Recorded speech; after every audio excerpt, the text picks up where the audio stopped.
arrived at the commencement hour.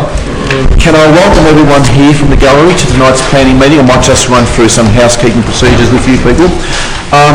Agendas have been left on the seat, so you're more than welcome to use those to go through tonight's meeting. There are opportunities during each item when council is considering these applications before us for those who have requested to speak, either the objector or the applicant, to make a presentation to council. There's no other dialogue between councillors and the actual gallery members, so you're only here to observe and take in what's being considered, ladies and gentlemen. Officers will present to us their applications and we'll ask questions to the officers to seek clarity should there need to be any. Having said that, we'll then make a decision on each application and notify all parties to the application, whether you're an objector or the applicant, of council's decision. You'll then be notified of the appropriate course of action if you're not satisfied with what council has decided. And you're welcome to stay for the duration of the meeting or leave when your item has been dealt with. And when you do so, could you please leave quietly as to not interrupt proceedings? And could I ask that you have your mobile phones switched off, please? You actually can observe proceedings. This is our webcast over the next few days should you choose to do so. Okay, we will now proceed with tonight's meeting. The membership is as listed on our tables of contents, so there are no apologies this evening. All councillors are here. Disclosures of conflicts of interest. Councillors, do we have any? Councillor yes, I have one, Mr Mayor. It's item 5.5, 22 Furzer Street. I have a direct interest. So I'll be exiting the room. And the direct interest you live The direct interest is I have a relative who lives in that street. Thank you, Councillor Bilal, and you'll be vacating the chamber for that item? Yep. Thank you, councillors. I have a direct interest as well for item 5.4, a direct interest being that the applicant's architect for this proposal has done work for me in the past, so I'll be vacating the chamber for that item and ask the Deputy Mayor to step in my absence. Okay, item 4, confirmation of the previous Planning Committee minutes. Do we have someone move those? Move Councillor Greco, second Councillor Williams. I'll put that to a vote. All those in favour? That's carried. Okay, consideration of reports. Item 5.1, application for planning permit D474, 712 to 716 High Street, Thornbury. Over to the officers, please. Thank you. This application is to construct a 6-storey building containing 41 dwellings and 3 retail premises. There are no covenants which affect the land the application was advertised and 37 objections were received. Those objections are outlined on page 14 of the agenda and they're responded to on pages 14 through 17 of the agenda. An application was previously considered by Council in around 2009 for a similar proposal. It was refused by Council and that refusal was upheld by VCAT. In its decision, VCAT stated that the principal deficiencies of the development was that the appearance of the building emphasised its overall height in an inappropriate way, that the setbacks to the adjoining residential area to the east were insufficient, and that the development provided poor internal amenity. In its decision, the tribunal did state that a 6-level building was appropriate if designed and treated so that it gave the appearance of the bulk of a 5-storey building, and that some of the setbacks to the residential properties to the east could be varied, particularly at the lower levels, given the existing conditions of the properties to the east. This proposal seeks to address the concerns raised by Council and the Tribunal from its previous application, and in particular, although its building is still 6 stories high, it has been redesigned so that the massing of the building presents as 5 stories, with the 6th level being visually recessive in line with VCAT's recommendation. The setbacks from the properties to the east have been increased, particularly at the upper levels, and varied slightly at the lower levels in line with VCAT's recommendation. The internal configuration of the dwellings has been improved so that the number of dwellings relying on borrowed light has been reduced substantially and will be further reduced subject to conditions, and setbacks from adjoining properties increase so that the development provides for its own amenity. The proposed development is highly compliant with Council's policies, which are largely unchanged from the previous application, and the main departure from Council's policy relates to aspects which VCAT have determined to be acceptable. Therefore, approval is recommended subject to conditions outlined on pages 3 through 10 of the agenda. Thank you. We'll now hear from one of the objectors who's listed to speak this evening, James Bradley. Would you like to come forward, please? And you have 5 minutes to speak to council in relation to your objection to this application. Please sit over here. And there'll be a timepiece up on the screen here to assist you with your presentation, just here. Is that working? Over to you. My name, as you know, is James Bradley. I represent my family and the family of our neighbours, the Capeses. We live adjacent to the proposed site. We are part of the Westmoreland Street residence group, the St Mary's Parish and other community forums. We believe the report you have in front of you will not result in good public policy outcomes for Darragh. It does not give enough consideration to concerns that dozens of local residents have raised. Good design leads to good public policy outcomes. It requires decision makers to do more than approve a report that ticks the boxes for a poor quality design. In several places, the report says that the proposed development is either not compliant or generally complies with policy, standards and proposed practice. We urge you to ask yourselves, would you be okay with your elderly parents living next door to this development?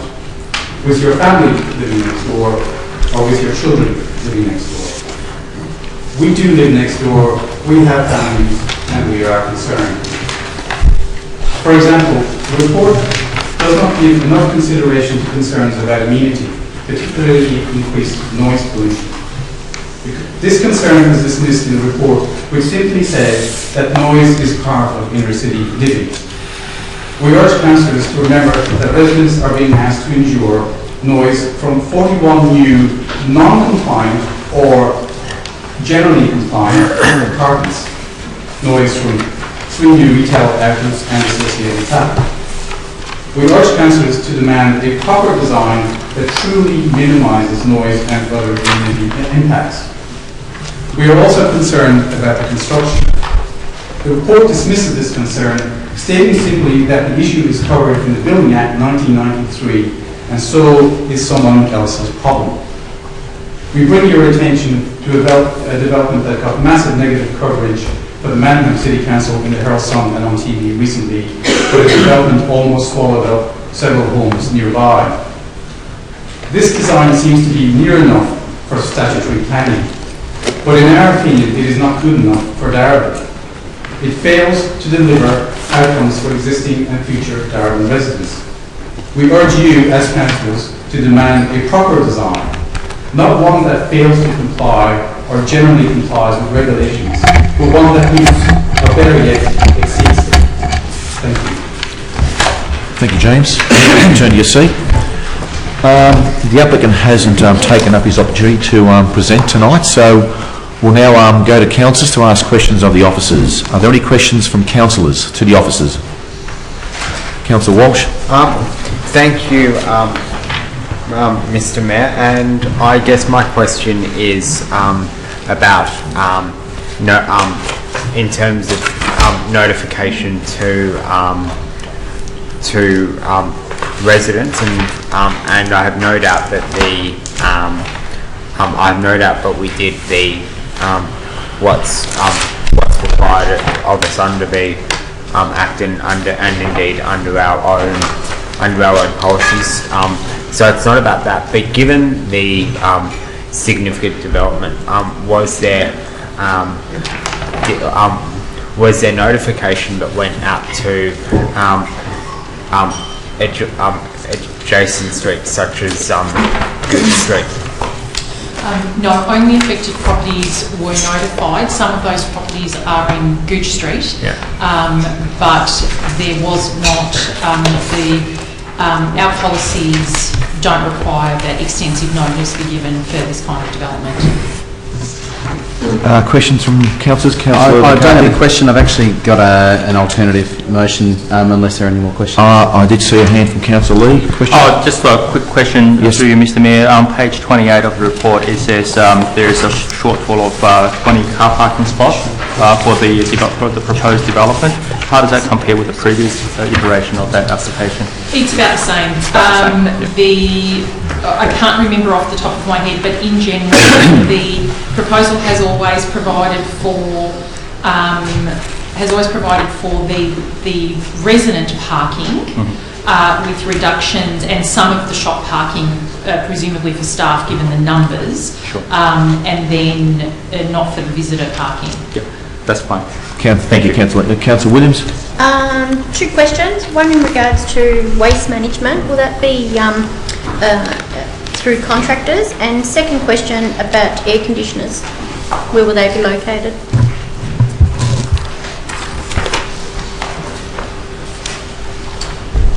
So condition 8 on page 8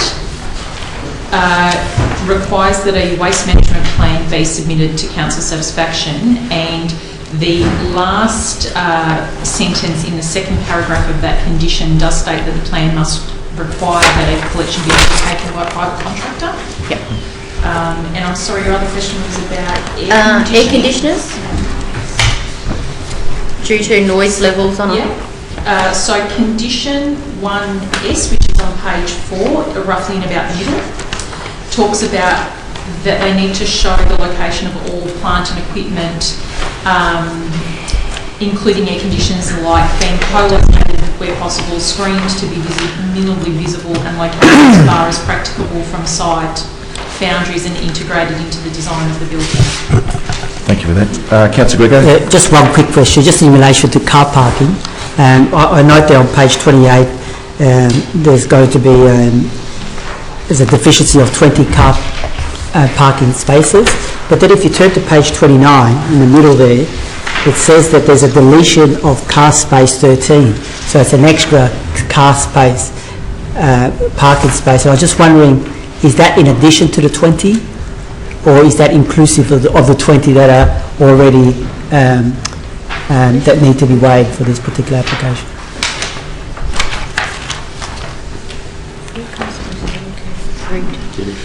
I understand that to be inclusive because the deletion of that space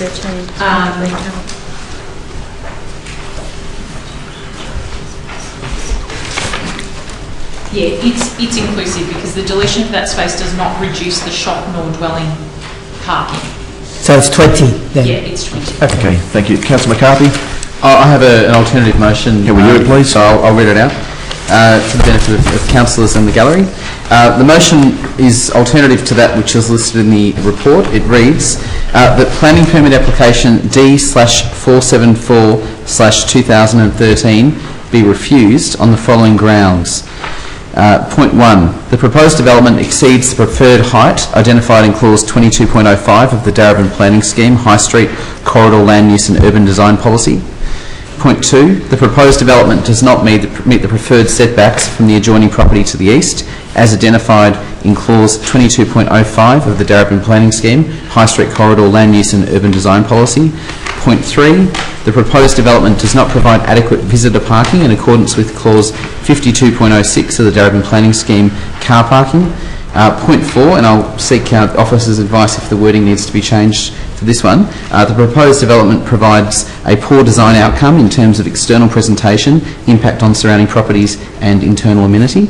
I'm happy to second that, Mr Mayor. I was going to have to say. Councillor Villela, seconded. Second, and I've got an additional point, if it's okay with the mover. Does not meet the State Planning Policy Framework Clause 16.01, housing, in particular to provide for a range of housing types to meet increasing diverse needs. I'm happy to accept that. That's Okay. fine. If those can be forwarded on to the minute taker later. Councillor McCarthy, do you wish to add anything to that? Yep, just very briefly, Chair, I just would firstly acknowledge that I've had a lot of correspondence from neighbours who've been very consistent, I think, in relation to their concerns about this site. Most of whom have said they don't see any problem, and I don't think anyone sees any problem with development of this site in some form. The issue here is actually about what's presented to us this evening, which is, and I make that point, a poor design outcome in terms of what it provides for internally and how it presents externally. But it's also pushing the envelope on a couple of fronts, and they're those specific clauses that I just mentioned, particularly in relation to height and, of course, also in relation to setbacks. And we need to be very careful when we consider and assess applications. While there is room for discretion on some fronts, this is a significant site. It is on the High Street corridor. It is in an area where we still have a lot of low-rise and two-storey buildings, and we want to make sure that anything that is exceeding that is of a high quality, well integrated with surrounding streets, and actually adds to the built urban form along High Street rather than detracting from it. The point that Councillor Villala made, I'm sure she can speak to that, but given that this is a significant site, it needs to be gotten right, and I'm not satisfied with what's been presented. I think our officers have done a good job to try to condition it into submission, but I still think there's a bit of a way to go, and I can't support it, and hence the proposal to refuse it. Thank you very much, Councillor. If there's no further comment from the seconder... I've got nothing further to add, Mr. I wouldn't mind saying a couple of things. Relevant to the refusal? Yeah, look, I think I'm also speaking for the alternate recommendation, and I think it also, I would acknowledge the objectors, and thank them for coming tonight. I think given that this is a significant site, and the significance of this development, I'm concerned that perhaps on incidences like these, our consultation could perhaps go further. But I'm happy to leave it at that. Councillor Seavers. Just want to speak briefly in opposition. I've weighed in the balance a lot of the communication that I've seen by email, and also the alternative motion that is being flagged and seconded by Councillor Villala from Councillor McCarthy. The problem is the subjective notions of what is acceptable, and that I think are going to be a red herring as far as a VCAT challenge is concerned. And I would point out the existing buildings that are either have been built, namely Century, I think it's called the Century Building, and of course the one that's near completion, forget what name it's been given, but truly in some respects the aesthetics are there in the eyes of the beholder. I don't think, given the fact that there's no specification within the state planning framework as to how these things might look or should look, and certainly in terms of internal design, I think we're pretty much looking at a non-core position in terms of trying to buttress our position at a potential challenge to VCAT, and I dare say we're going to lose. So on that basis, I'm going to vote against. Thank you. If there's no further comment, I'll put that to a vote. All those in favour of Councillor McCarthy's alternative recommendation? Those against? That's carried. Ladies and gentlemen, Council has now refused that application. The applicant has 60 days to challenge Council's decision. All objectors will be notified of Council's decision tonight. And having said that, we'll now move on to item 5.2. You're more than welcome to stay if you want to observe the rest of the meeting. If you're here for that item, you may leave now if you'd like to. Next item is 5.2. We have 89 Darabin Boulevard Reservoir. Over to the officers. Thank you. This application is for the construction of three-bedroom dwellings. There is no restrictive covenant which applies to the land. The application was advertised and 17 objections were received. The objections are summarised on page 38 and responded to on pages 38 through 40 of the agenda. The proposed dwellings have generous open spaces in accordance with the requirements of the General Residential Zone Schedule 1, which requires 55 square metres of open space per dwelling rather than usual 40. It also complies with the reduced site coverage, which is 50 rather than 60%. The dwellings are sited so that they will have minimal impacts on adjoining properties and provide adequate on-site amenity. The development displays a high degree of compliance with Clause 55. Therefore, approval is recommended subject to conditions outlined on pages 33 through 37 of the agenda. Thank you for that. We now have some speakers this evening in relation to 89 Dover Boulevard. We have two objectors wanting to speak. You both have 2.5 minutes each. Stephen Gonis, if you'd like to come down first and speak. Stephen, are you here?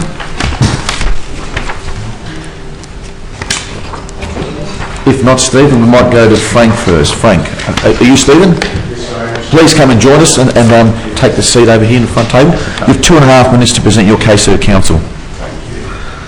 First of all, I'd like to thank the council for giving me an audience tonight. Is this on, sir? Yeah. Bring it closer if you need to. Okay, I realise the development apparently complies and is in conjunction with all people's idea of the in favour of the terms of the development that wishes to go ahead. Yeah, I'd just like to say that first of all, our main concern is privacy. You know, I mean, I realise doors will be glazed, windows will have external shutters or not, or some sort of awnings or whatever. But at the end of the day, these people will step out onto their balconies as well, and I question the height and the fact that they do have an observatory out to our property, immediate property. Also, the character of the area. I realise in this day and age of medium density housing, it could only be a good thing, yet not for our neighbourhood, you know.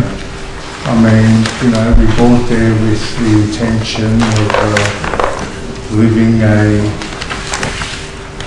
well, humble, but I don't know, probably some sort of open plan living in that. I realise that we also are in a abode which would probably come under medium density housing, but as we all know, that housing development was approved. And also, there's another concern of mine personally, is the shading of the development. It's at 3 o'clock, it says it's blocking our driveway, and I'm raising the concern, what about 5 o'clock in the evening? Thanks, Steve. Your time's up, I'm sorry. So, yeah. Okay. So we might have to go to the next objector. Frank, if we can hear from you. Thanks, Steve.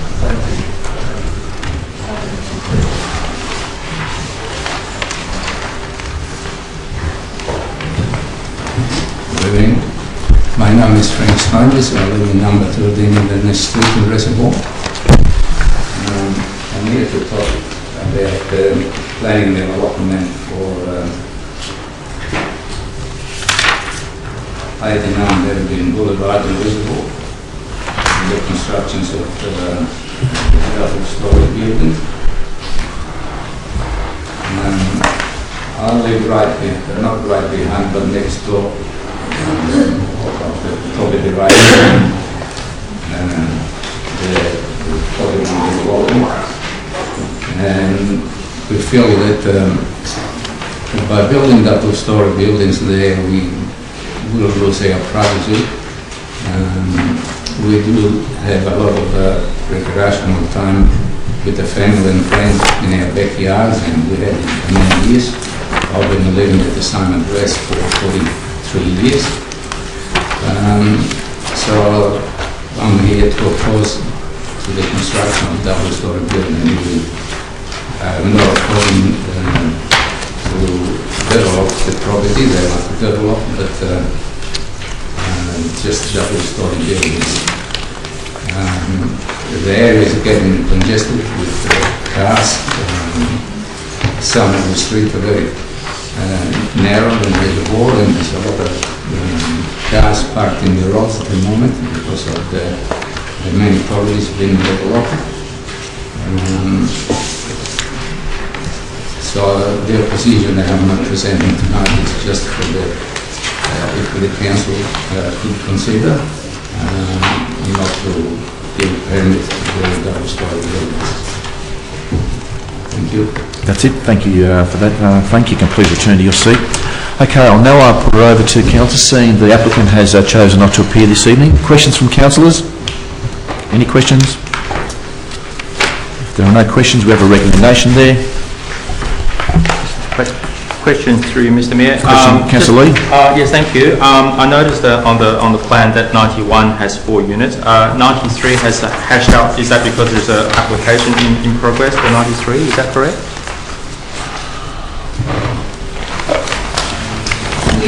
Yeah, I would say that actually means there's a subdivision permit that's been issued, but the titles haven't been finalised through the titles office. Yep. Thank you. Councillor Gregory? Just a very quick question which goes to the heart of what the objectors are saying. In relation to double-storey developments, I note there on page 38 of the report that the prevailing housing stock is of a single storey. So can you just expand a little bit about that, on that particular point? Certainly. It's been well established through a long line of tribunal decisions that even though an area might be traditionally single story, that does not mean that developing double-storey dwellings is prohibited. What we do look for is to make sure that those double-storey dwellings are well sited, have generous spaces, have generous setbacks, so that the appearance of them are not unreasonable and they don't create substantial visual impacts. This particular development sites its double stories in such a way that they're separated, so there is permeability, visual permeability through the site. They are also well set back from boundaries, and that's also assisted by the introduction of the schedule to the general residential zone, which requires additional private open space over and above the basic res code standard. So you do have these generous open spaces that also help with that sort of buffer to surrounding properties. Yeah. So just a supplementary question. I suppose what I was really trying to understand is whether the area is predominantly a single story. And I'm saying it doesn't matter if it is or it isn't. Yeah, but I just want to understand that it is predominantly a single story. It's mixed, but I would say that probably there is more single than double. Okay. Councillor Villalba? Happy to move the recommendation, Mr. Mayor. We have a mover for the recommendation, Councillor Villalba, second Councillor Williams. Councillor Villalba, do you wish to speak to it? Thank you, Mr. Mayor. As you know, I'm supporting this recommendation. As you know, there's a lot of such developments happening in the reservoir area, and many have come to council with 4 dwellings, 4 units, and I think it's fair to say the practice has been to reject most of the 4 because it's a visual bulk, etc., etc. But this particular application, when I'm looking at it, I'm actually thinking it could be worse. It could be the 4. It could be 4 attached, which has the visual bulk element. But this particular application, and we do look at it, we do scrutinise it very, very closely, Mr. Mayor, because we want, especially in reservoir, we want sustainable and appropriate development. They are separate. There's parking. The actual size of each unit is quite generous compared to some of the others. So even though I can understand why the residents would be, resistant to double stories, I can understand that from a practical day-to-day kind of living lifestyle element. But from a planning perspective, this particular application is actually quite good, and I think it could actually have been worse. So that's the way I see it, and there's generous open space. The size they're not bulky, and most importantly, there is car parking space, because otherwise, when we get a few more, and that will happen eventually over the years, few more multi-dwellings in those blocks. Traffic and parking will be a problem, but I'm glad to see that this one has got parking on site, and I think this is probably one of the better ones. Thank you, Councillor Villalba. Anything to add, Councillor Williams? It is a large size block. And I just want to say that, look, it's in line with ResCo standards, and therefore I can't, I'd find it extremely hard to try and refuse it, because if this went to VCAT would just automatically approve it. Okay, thank you. If there's no further speakers for or against, I'll put that to a vote. All those in favour? Those against? That's carried. Members of the gallery, our council has issued a notice of decision to the applicant, so they've approved this application. Objectors will be notified. They will have 28 days of receiving the notification from council to object and consider going to VCAT. So council has issued a notice of decision to the applicant, and all parties to this application will be notified by mail of council's decision. You're more than welcome to stay. I understand there's members of the public in the rear room. You're more than welcome to join us if there's seating and you want to be part of the proceedings in this room. Item 5.3, we have an application for 75 Howard Street, Reservoir. Over to the officers, please. Thank you, Mr Chair. Council received an application at 75 Howard Street, Reservoir. The application proposes to construct 5 dwellings, that's 3 2-bedroom and 2 1-bedroom dwellings. 4 of these 5 are reverse living with balconies and service yards, and 1 dwelling is single story with a ground level open space. Each dwelling has 1 car space. However, they're proposing to reduce the visitors' parking space on site to the required 1. Notice was given by a sign on the site and a letter sent out. 7 objections were received, and they're summarised on page 51 and 52 of the report. The development presents to the street with a dominant first floor and flat-roofed ground floor. It's unrelated to the single-story pitched roofs in the area and the streetscape character. The mass and bulk of the building is contrary to the character of the area and to clauses 2201 and clause 506. The development does not provide adequate space for appropriate planting throughout the site. The application therefore should not be supported, and the officer's recommendation is that the council form the opinion that the development is not supported at VCAT. Thank you very much. We have 2 people who've requested to speak this evening. I beg your pardon, 1 person. George Oku. Are you here, George? Yes, please join us at the front here, and you have 5 minutes to present your case. Sorry, is Mr. Oku a... Objector. Objector, yeah. There's no applicant here. I'll get to that. Over to you, please, George. Thank you, Mr. Mayor. Our concern is regarding 4-unit developments and 5-unit developments. I think the lady mentioned that there's $3 per unit, it's actually 4, and 1 single-story unit. And although the 5 units are set back 9 metres from the front, there's 5 units that are constructed on a block of 60 square metres, which is very much. It's an overuse for a very small area. And the main concern, and big concern, is that councillors are talking about space, appearance, this and that, but I don't hear too much about turning circles within the development itself. Now, if you look at the plan, and the plan showed quite clearly that there's no way the cars can enter into the garages provided. Although 5 garages are provided, the cars cannot park in those garages. And for that, I mean, you've already rejected it, which is fine, but if that plan had gone through, you would have contravened 5206 car spaces of the Act, plus a few other clauses as well. Now, I can give you some photos, not very good photos, but of a similar development of 4 units at 89 Howard Street, which is only 7 houses away. If you can hand those to the officer. And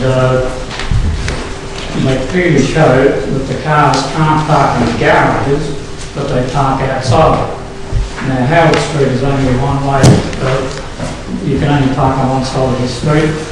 A number of people use the street to park their cars to catch the train at Reservoir. and create quite a considerable problem with parking in the area.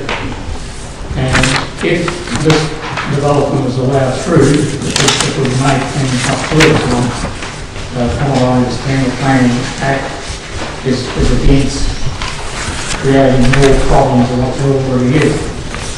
And even though you've rejected this one, I urge the councillors to look at full unit developments and actually apply the turning circle to these developments a little bit more than what they are, because quite a number of them have gone through and no cars are parking in those garages, they're parking outside.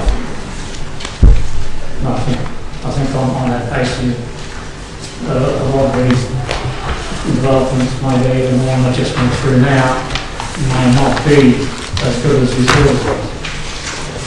Thank you. Okay, thank you very much for that presentation, George. We have a recommendation there, if there's no questions from councillors. Happy to second it, Mr Mayor. Recommendation has been moved by Councillor Williams, seconded by Councillor Villela. Councillor Williams, do you wish to speak?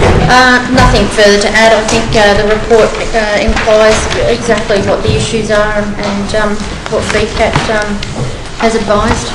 Okay, Councillor Villela. No, nothing further to add, Mr Mayor. Okay.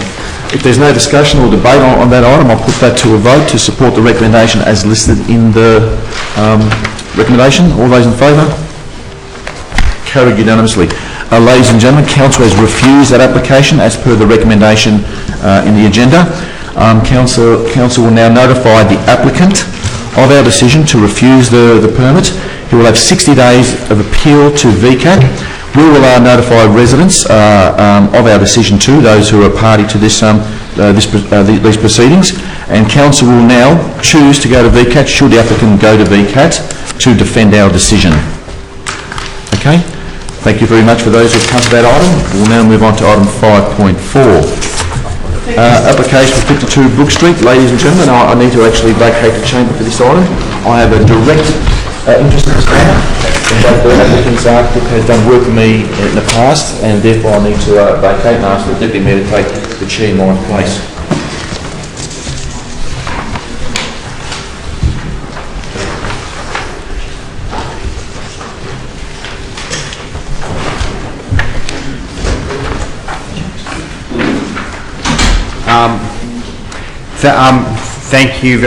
Thank you very much, councillors and members of the gallery. We have as the Mayor said, this is an application for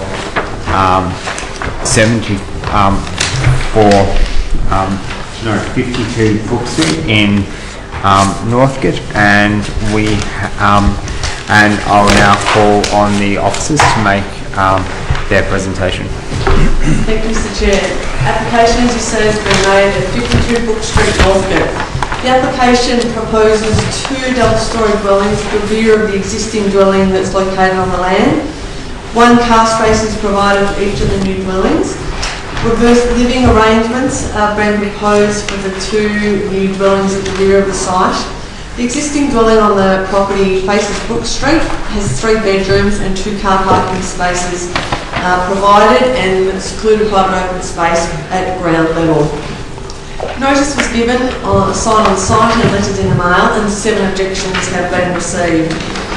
The objections are summarised on page 71 of the report and responded to on following pages 72 and 73. The proposal is the 2 new dwellings at the rear of the site. They will be facing Little Newmarket Street. This is a small street and a few dwellings that face directly onto the street. These dwellings currently front the Newmarket Street or present a side wall to the street. This also includes dwellings with a 0 front setback to the street. The proposal includes a reduced setback, a very small reduction in the setback required by Res Code to the southern property boundary. However, this abuts an existing right-of-way, so it won't impact on any immediate properties. There was a revenge strip located along the eastern side of 52 Brook Street.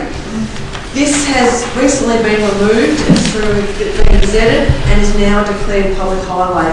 This then allows the development to gain direct access onto Little Newmarket Street when previously it couldn't. The Little Newmarket itself is one way and it's southbound. Otherwise, the proposed development generally complies with the requirements of Clause 55, and that's detailed in the report on pages 78 to 81. The proposed recommendation is to support the development and issue a notice of decision to grant a planning permit. Thank you. Thank you very much. We don't have any representative from the applicant here. So, but I do have two objectors, Mr. Stuart Steele and Mr. Dan Beck. Could I ask Mr. Stuart Steele to... Daniel and I have spoken and we've agreed that I'll be the sole speaker on this matter. Is that okay? And you're Stuart Steele? That's correct. Okay, yep, if that's okay with Mr. Beck, then... I have a number of diagrams for that. I was hoping it was okay if my wife held up those diagrams. She won't be speaking. Yes, that's okay.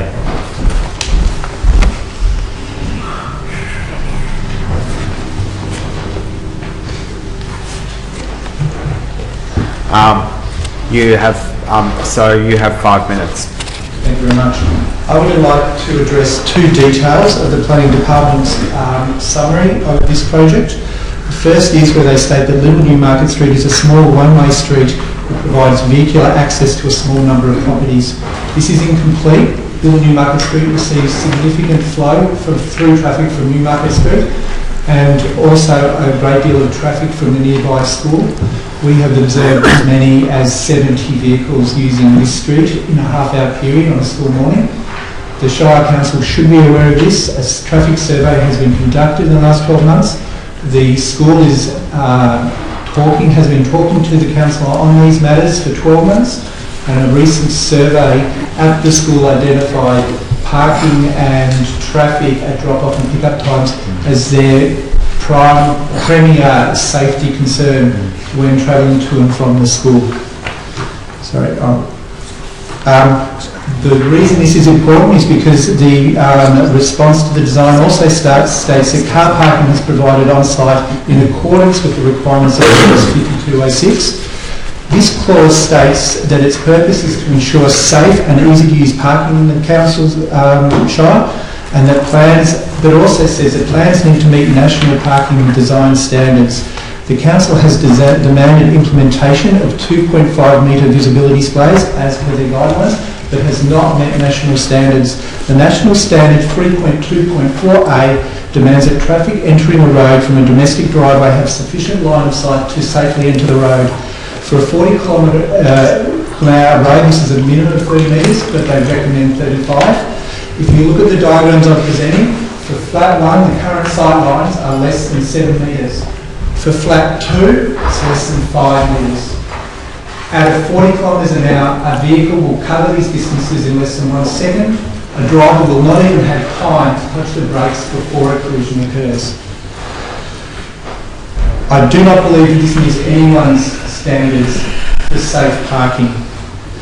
In addition, the national standards have a great deal to say about parking car dimensions and turning circles. It is not possible for a car to actually park in flat 2's garage. If you look at the next diagram, you will see that to enter the garage, the car has to first mount the curb, scrape against a mailbox, cross a pedestrian pathway and then crash through a hedge. I'm shocked and appalled that I need to be here to present this, because I presented all these details in my written submission. It has not been reflected in the report, has not been processed by the planning material. I put it to council today that your design assessment process is broken. I request that the council does not demonstrate that its decision-making process is also broken. And I think this is really important that the council assesses this matter with high seriousness, just as it needs to assess the seriousness of parking and access to 52 Brook Street. This is referring to the safety of parents and children on bicycles. That should be the highest order of this council's priorities. And similarly, everyone in this room should now be thinking how many of the proposals being assessed today have been addressed with the same lack of care, the same lack of attention to detail, and to be aware that when poor designs are implemented, that the result and the repercussions of these implementations are not always simply a ruined view. In addition, I'd like to state that to meet these guidelines, both the new property and the existing property will be needed to be moved to create the sightlines, and the 2-metre fence running along the laneway will need to be knocked down. In addition, and this is part of my submission, the 52 Brook Street is on a party sewer line that is attached to 3 other residences, so low diameter pipe. Our concern is if the 2 additional residences are attached to that party line, it will exceed the capacity of the pipe to support sewerage. We request that the council either get written confirmation from the relevant body to Yarra Water, or specify that the new development needs to be plumbed directly into the main sewer of the river property. Thank you. Thank you very much. Can you table these documents, please? I'll just get some advice from our government.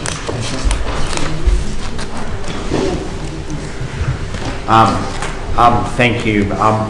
They cannot be tabled, however, we can accept them. Okay, thank you.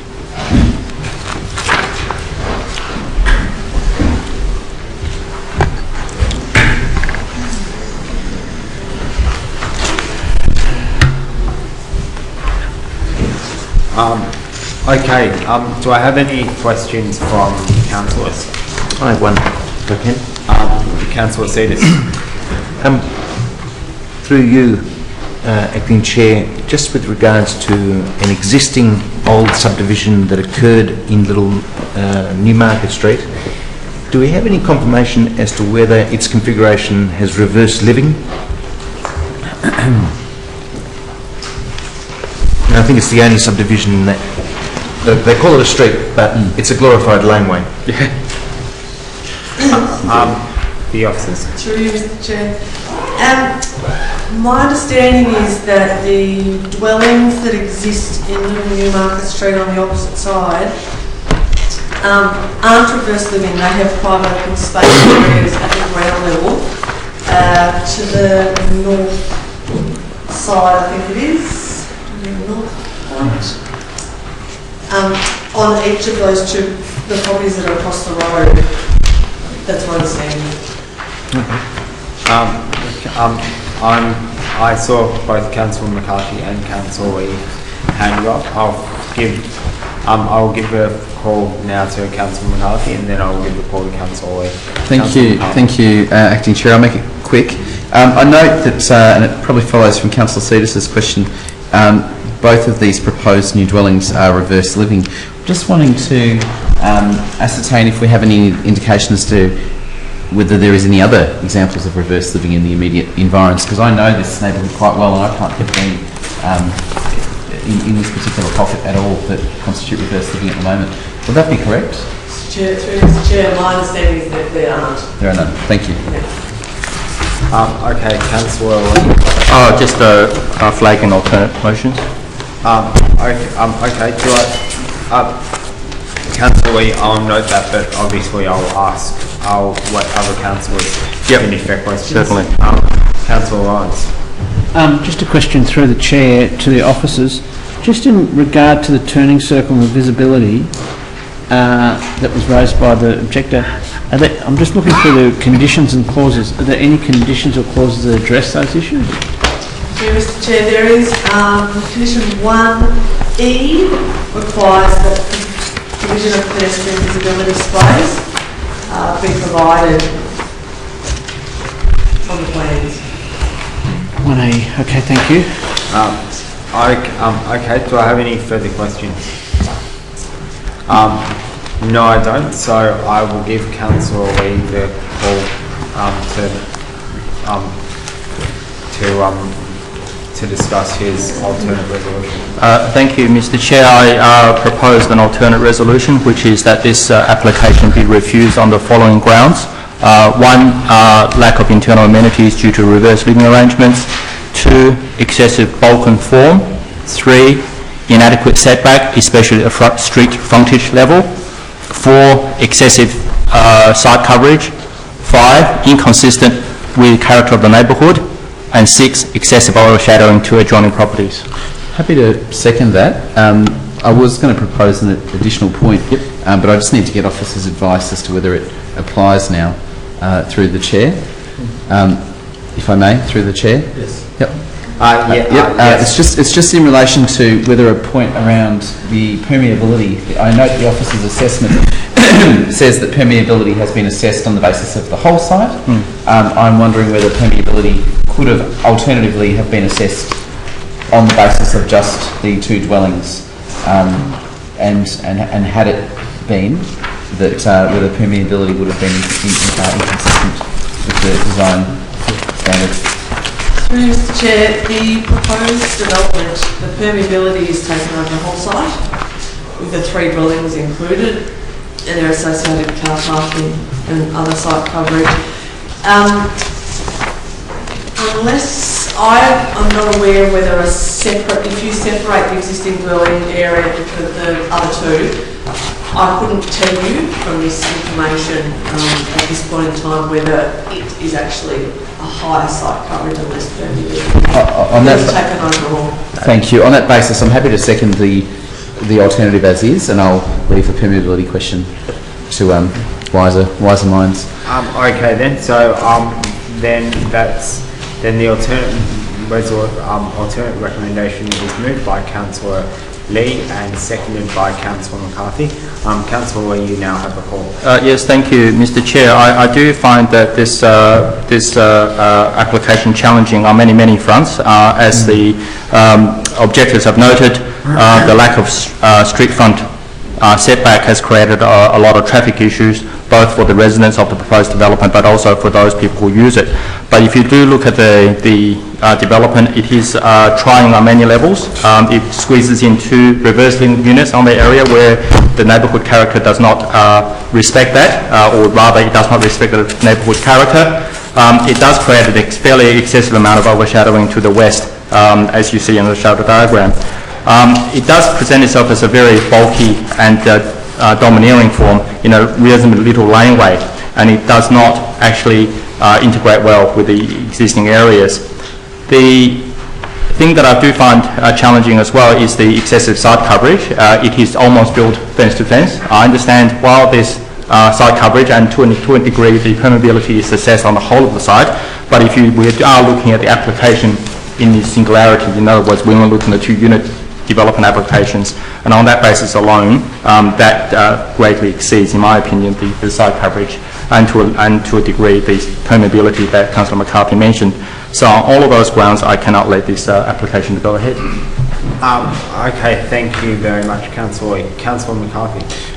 Councillor Lee has covered it very well, and I support all the proposed points of refusal. I just wanted to add, though, that, and this goes to the question that Councillor Cetus and I both were interested in, which is that we have a built form that's being proposed here, which is entirely inconsistent with the prevailing form in the area, and if it was one dwelling on the site and it was appropriately sited and you didn't have those issues, I'd be prepared to consider it. But this is really squeezing way too much out of this site, and I'm surprised that it's gotten as far as it has. I think it's incumbent upon us to make good decisions about these sorts of pockets. There's not a lot of redevelopment that goes on in this particular neighbourhood, and when it does, you want to make sure that it's really good and it's consistent with the urban form. So I also recognise the points raised by the objectors, which are the result of an overdevelopment of the site. So you can see how the spin-off effects of trying to cram too much onto that particular spot there will result in a whole lot of flow-on effects should it go ahead. So on that basis, I'm happy to support Councillor Lee's proposal. Okay, thank you very much, Councillor McCarthy. Councillor Cetus, do you wish to speak? Just very quickly, this against, of course, or rather in favour of the alternate recommendation. In favour of the alternate. If you look at the aerial shot with respect to numbers 1 and 3 and Little Newmarket Street, we're talking about a very old subdivision, and certainly the properties in question a lot more generously proportioned to have accommodated them in the first instance. And particularly if you look at the way they've been separated, they appear to be as one, but they are with respect to numbers 54 Brook Street and 307 Clark Street. And that gives you, in a nutshell, the kind of spacing that was met at that time to consider one, not two units being built at the rear of the subject property.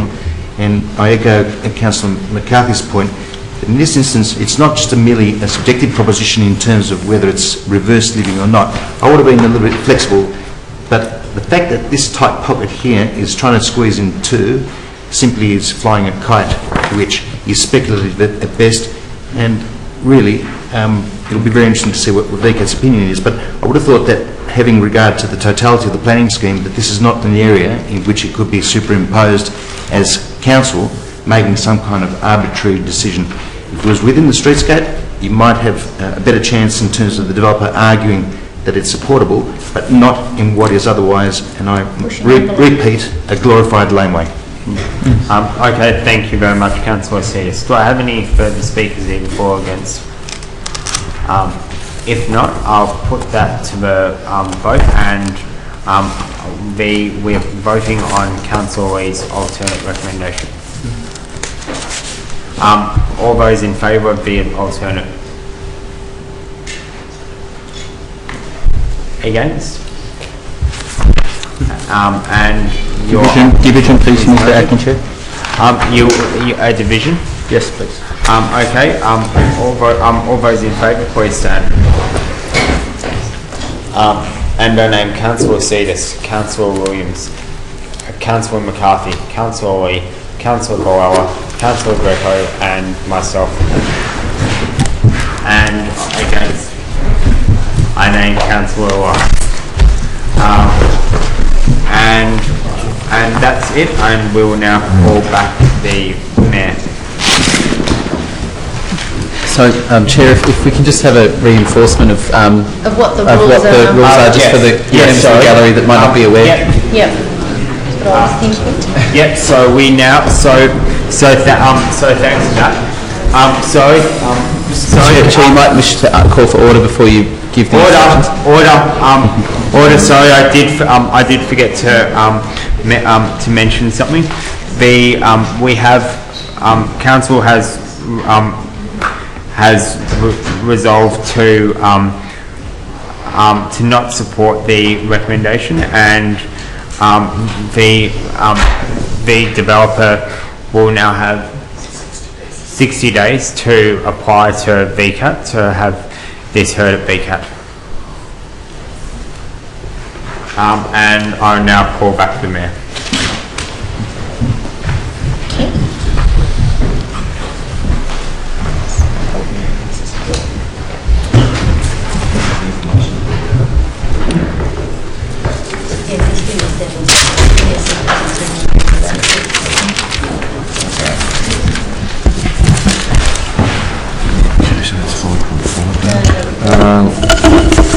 Councillors and members of the gallery, we're now up to item 5.5, application for a planning permit, 22 Furzer Street, Preston. Excuse me, Mr Mayor, I've declared an indirect interest as I have a family member that lives on Furzer Street, and I'll be exiting the chamber. Thank you, Mr. Lella.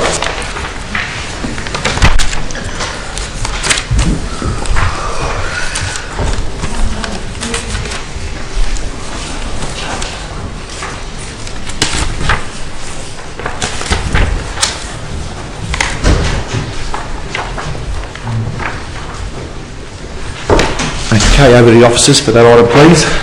Can we hear from you? Thank you. This application is for the construction of 4 double-storey dwellings on the land at 22 Furzer Street in Preston. There is no restrictive covenant which applies to the land. The application was advertised and 6 objections were received. Those objections are summarised on pages 89 through 90 of the agenda and responded to on page 90 through 91 of the agenda. The proposal provides dwellings with a traditional appearance which will sit reasonably within the Furzer Street streetscape. The proposed development is compliant with almost all of the aspects of Clause 55, and I'd just like to point out that this is located within the General Residential Zone Schedule 2, which does not have the varied res code requirements. There are only two small exceptions which are considered to be in accordance with the objective rather than the standard. The first one is the front setback, which is required to be at 6.1 metres but is provided at 5.8 metres, so it's only 0.3 of a metre short, and it still meets our neighbourhood character guidelines in that it provides an adequate front garden. And in terms of overshadowing, it does result in a marginal amount of overshadowing to the adjoining property to the east at 3 p.m. on the spring equinox. Now, the shadow from the development falls largely within that of the existing fence, but there are two 3 square metre sort of triangles, that's sort of how they appear on the plan, that are beyond that. And so given that the increase in shadow is of 6 square metres, it's considered to be marginal and will not unreasonably affect the adjoining properties. Therefore, approval is recommended, subject to condition, as outlined on pages 84 through 87 of the agenda. Thanks, Kristen. I understand we have the applicant's representative here to make a presentation. If you can take the seat there, thank you. Yes, thank you, Mr. Mayor, and thanks for your indulgence. I do appreciate that we had an administrative slip up in doing the usual process of registering, so thank you. We've just had the officers' report indicating the reasons for their support, and we believe they are good reasons that you should find to be suitable. This site is in the General Residential 2 zone, which is your preferred zone for medium density development. You've had another project through here tonight in the General Residential 1 zone, where you are seeking a lower intensity outcome compared to this site. The reason why this site has that good planning support is that the tram on Gilbert Road, there are 2 shopping strips within about 500 metres of this site. And as you already see when you look at the plans, particularly the aerial photo, there are quite a number of units in the immediate area already. The immediate neighbour to the east is developed for units. Diagonally over the back fence at number 19 Hoskin, to the north there are units. And if you look down Thursday Street, Hoskin Street, and Corbin and Elizabeth, which are the 2 end streets that you'll travel on to the right of the block, there are unit developments in all those streets. In fact, each of those streets, Thursday, Corbin and Elizabeth, have 4 unit developments within that immediate walk the dog environment. This level of development is already constructed in this location. It's a site that's 827 square metres, so in the general Darren area, it's quite a substantial lot. The proposal is for 4 conventional units, so all of the units have courtyards, and all of those courtyards meet the expectations for the environment, providing 40 square metres of the total of this premise. The front unit also has about 100 square metres of front yard as well. The proposal has 2 3-bedroom units at the front and then 2 2-bedroom units at the rear. So there are some diversity within the overall footprint, providing some larger family units and then some smaller 2-bedroom units at the rear. You'll see the site has 4 metres setback off both sides through most of the lot. When you get towards the rear, the lot steps in. There's a slightly unusual lot shape, probably related to an earlier process of selling off a laneway to 2 neighbours, resulting in some steps in the boundary.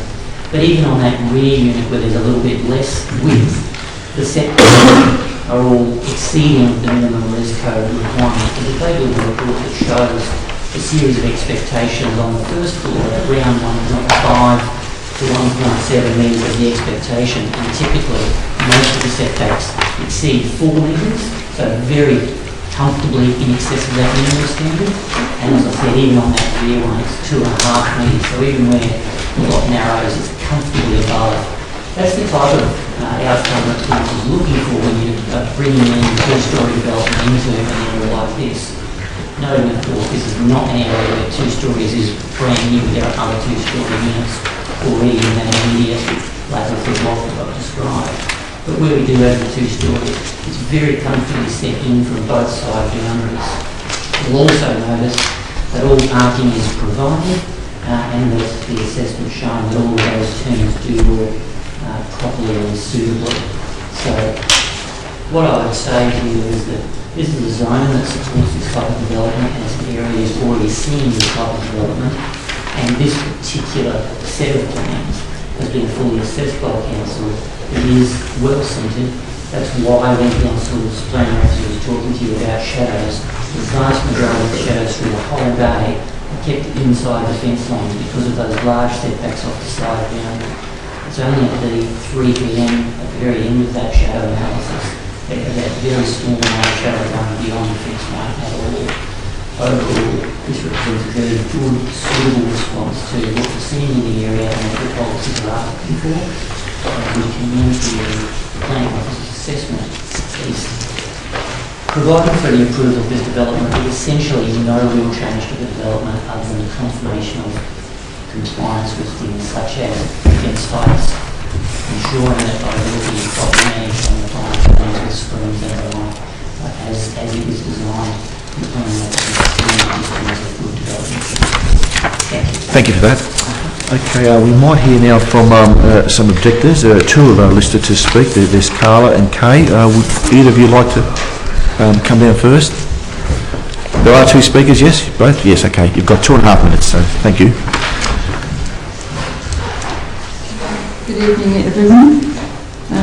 My mother owns the rear unit of the property on the eastern side, and as reported on the drawings, the eastern side has 6 units. There's actually a few anomalies in the plans. There are in fact 5, not 6 as stated, and also as stated on page 88 of your own document in the agenda tonight. I would also, while I'm on the anomalies, incorrect is a veranda at the rear of our property. There is no veranda. There's a bit of hessian up. And also incorrect, and these are only available if you actually visit the site, no parking is out the front of the street. So my objections relate to the parking, and being the last unit at the back, we have a double glazed vertical and almost horizontal angled windows without blinds, and we have passive energy coming in from winter. So we'll be losing some of that, especially in winter. We also have solar panels. We have loss of light, sunshine in the backyard for our washing and veggie gardens, and of course privacy. I see it as setting a precedent too, because there are no other existing 2-storey units on that side of the street. Also, the current driveway is actually on the other side of the block, and they're changing it to be behind or next to our units, which of course will mean increased noise, driveway fumes, and I don't know, I'm not sure why that driveway is being changed there, because when you come out you can't park, and that brings another question, visitor parking. Where are the visitors going to park when there's already restrictions there? As I say, not mentioned in the plans. Also I'd ask, I haven't had it happen before, Mr Sanjeev Dhaka called me a few times prior to this meeting, and I'm wondering why my number was given out, and I'm not the only one that received calls from him, and is that allowable? So I query that, because I considered a loss of my privacy when I submitted my objection. Also would query the openness of the balconies facing towards us, which is the east, so once again, privacy. Okay, thanks. Well, I'll have to stop you there. 2.5 minutes is up, and I'll just get the officers confirmed that all objections are accessible to the public, so that's where they may have got your information. Thank you. Next speaker, I understand it's Kay, is that correct? No, Carla. I beg your pardon, Carla. Please join us and let's hear your presentation.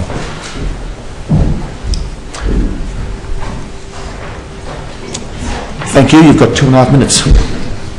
Oh, first, can I have some handouts? Oh, yeah, my handouts out. Sure. The officer will collect them and circulate those. The clock's ticking, so when you're ready. Oh, okay. Hi, my name is Carla Prillis. We have the development on 22 Fraser Street, Preston. We appreciate your time. Our objections are about the area. It's changed significantly since the new housing development at Coburg Hill, which has increased in traffic and congestion on both Elizabeth Street and side streets, which is both Fraser and Hoskin. I'm speaking on behalf of the 4 households present tonight. 21 Hoskin Street, which is my home with my husband, which we've owned since 2007, which you can see on the map provided at the back. Also 152, 154, 156 Elizabeth Street, who have lived in their homes for over 30 years and 40 years respectively. The reasons for our objections are: 1, privacy issues. The proposed development will have windows that look directly into 154's backyard.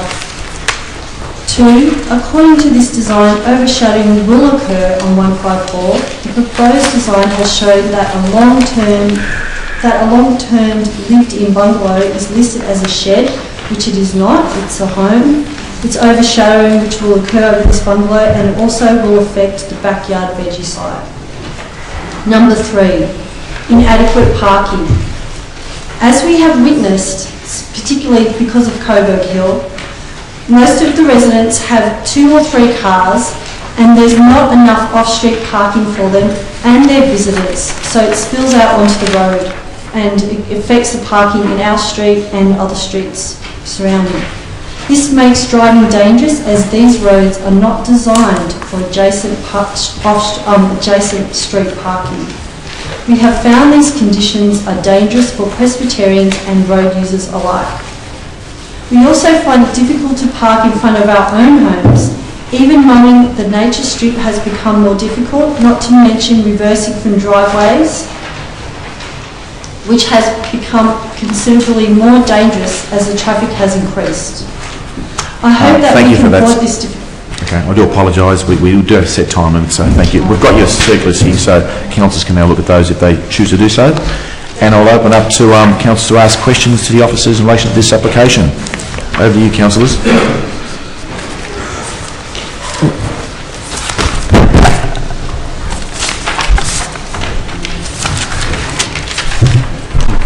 Any questions from councillors? No. Just flagging an alternate proposal, Mr. Thank you. If there's no questions, we do have a recommendation there, or an alternative recommendation. Councillor Lee. I'm happy to put forward an alternate recommendation, Mr. Mayor. That Can we hear it, please? Application for refuse on the following grounds. 1, lack of inadequate setback. 2, overshadowing. 3, size and bulk of the development.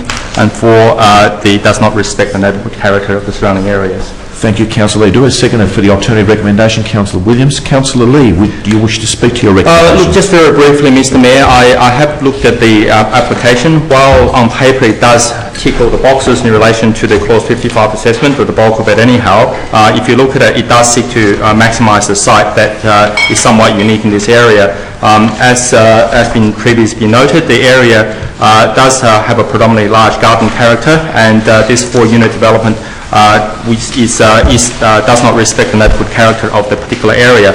Of particular concern is Unit 4 at the back. I believe that will create unreasonable overshadowing, unreasonable overlooking into the surrounding neighbourhoods, has been noted previously. I have no doubt this site is supportive of reasonable development, and very early in the evening we did look at a reasonable earlier development which received unanimous council support. So the site is ready for development, but in the current form it does breach several areas, and having the size and the bulk and overlook and overshadowing does create an unsightly development in this particular area. Thank you, Councillor Lee. Councillor Williams, do you wish to add? Nothing further to add, Mr. Mayor. If there's no further debate, I'll put that to a vote. All those in favour of the alternative recommendation?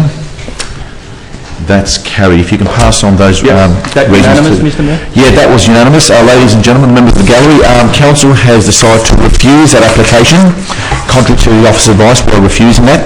The applicant will be notified of Council's decision and have 60 days to appeal to VCAT.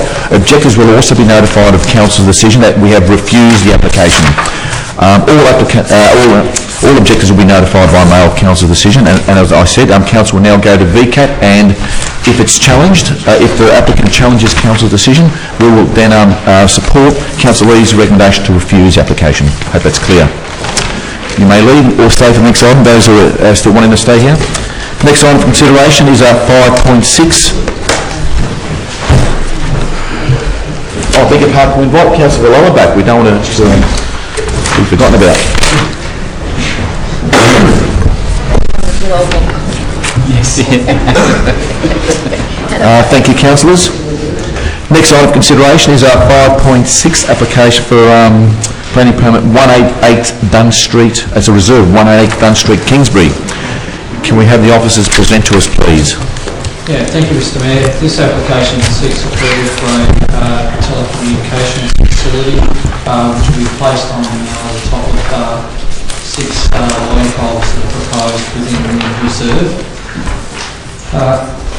The application is lodged for land zone public park and recreation zone. What that means is on the 14th of March 2014 there was a process where council had to consent to this application being lodged as the public land manager.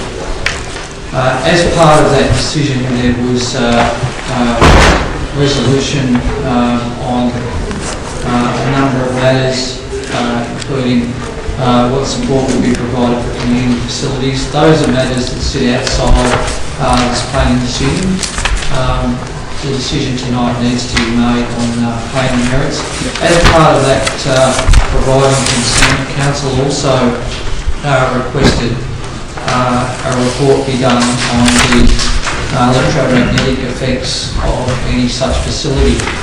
And we note, Mr. Mayor, in the report the scientific evidence has come back suggesting that the impacts are less than 1% of the accepted Australian standard in relation to health impacts associated with such facilities.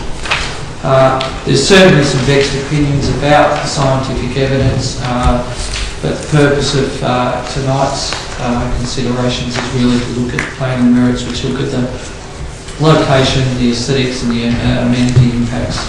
Mr. Mayor, those taken into consideration with the relevant code of practice, the application is recommended for support, subject to conditions.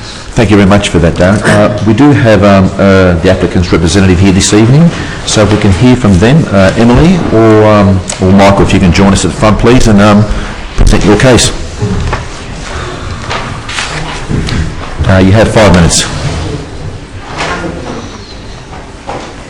Good evening, councillors. My name is Emily Waggle. I'm a town planner representing the permit applicant Claudia Solutions in Telstra in this application. The application meets all the relevant provisions of the Durham Planning Scheme, and in particular they aim to co-locate telecommunications facilities with public infrastructure, in this case a sporting light pole. After a number of objections were received to the permit application, Telstra decided to undertake additional consultation with these residents. A newsletter was circulated to the objectors in October, and as a result of this additional consultation, Telstra has agreed to undertake pre- and post-testing of the facility. The primary concern raised by residents is in relation to electromagnetic emissions, or EME. So we've brought along Michael Bengay tonight, an independent EME expert, who can address these concerns and confirm the proposal's compliance with the standards that are set by the Australian Government. He's also here to answer any questions that you may have in relation to EME.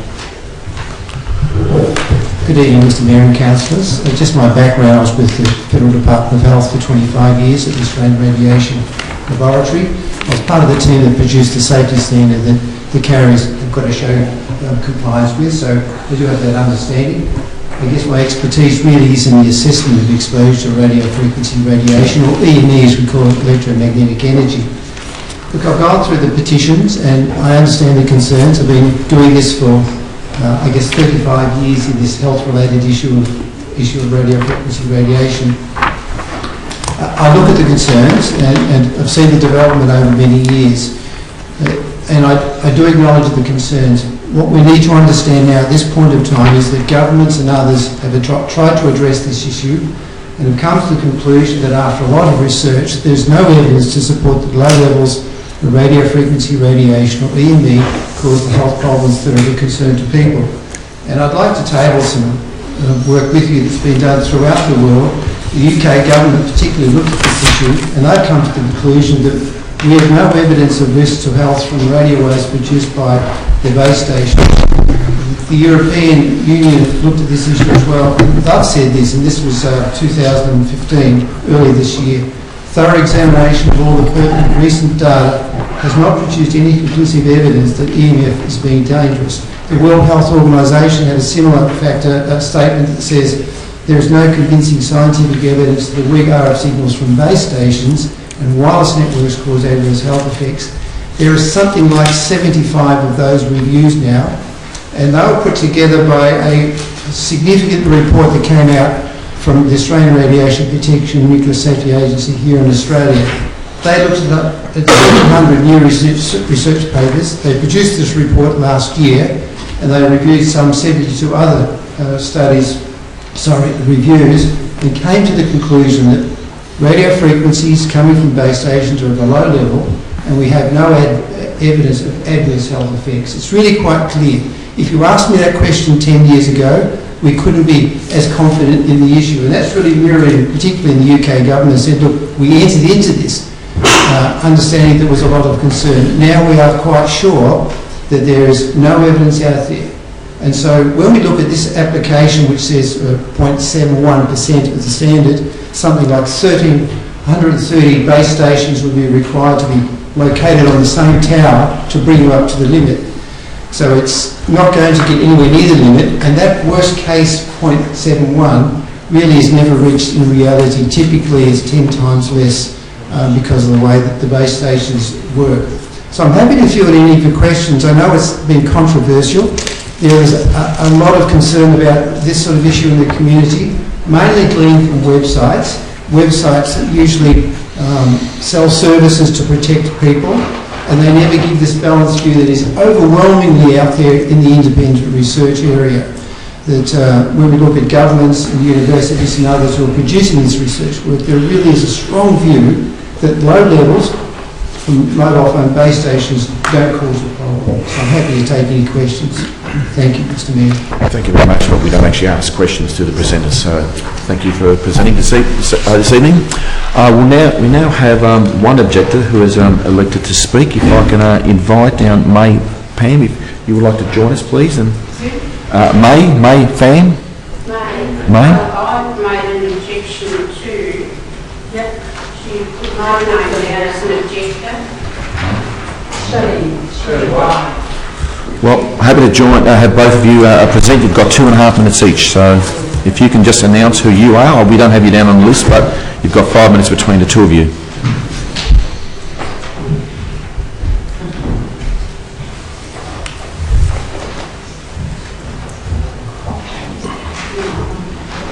Who would like to go first? I'd like to go. If we can just have your name and address so we can actually record it, because we don't have you down. My name's Shirley White, and this is my third submission. Before that, I'd like to say yes, I've heard Mr. Pangay, and yes, he can fuse, and he has his website, and he has his emissions and all this sort of thing. But this is my third submission. The application covers a proposal for the initial 6 panels, and then the proposition says that there could be further sets of panels being added. Electromagnetic radiation therefore would rise exponentially with each set of panels. Might this double, triple or more? What is being guaranteed? This is absolutely unacceptable. What protection for the residents? This is open-ended. Darebin allow an open-ended policy. ExCom,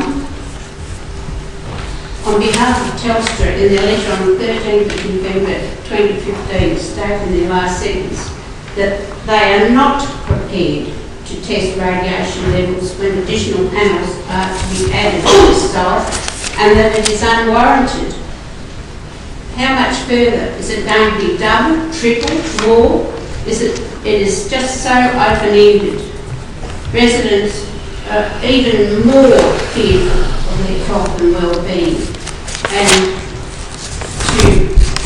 for us to talk against somebody like Mr. Bangay is a very difficult matter. And I'd like to hand to I'm most upset. I continue. So that is, we are concerned about the way this process have been handled. There have been no letter dropped or the direct community about this matter to the residents. So that is on the surrounding the John Hall, the spot rivers. Only to the knowledge of only the two public the notice the sign John Hall rivers and Chinese Street was erected. These disappeared a few days after, and they was placed on display. There was no replies after they disappeared, and so there is these public notice, very simple notice, not fully explain the scale of this development.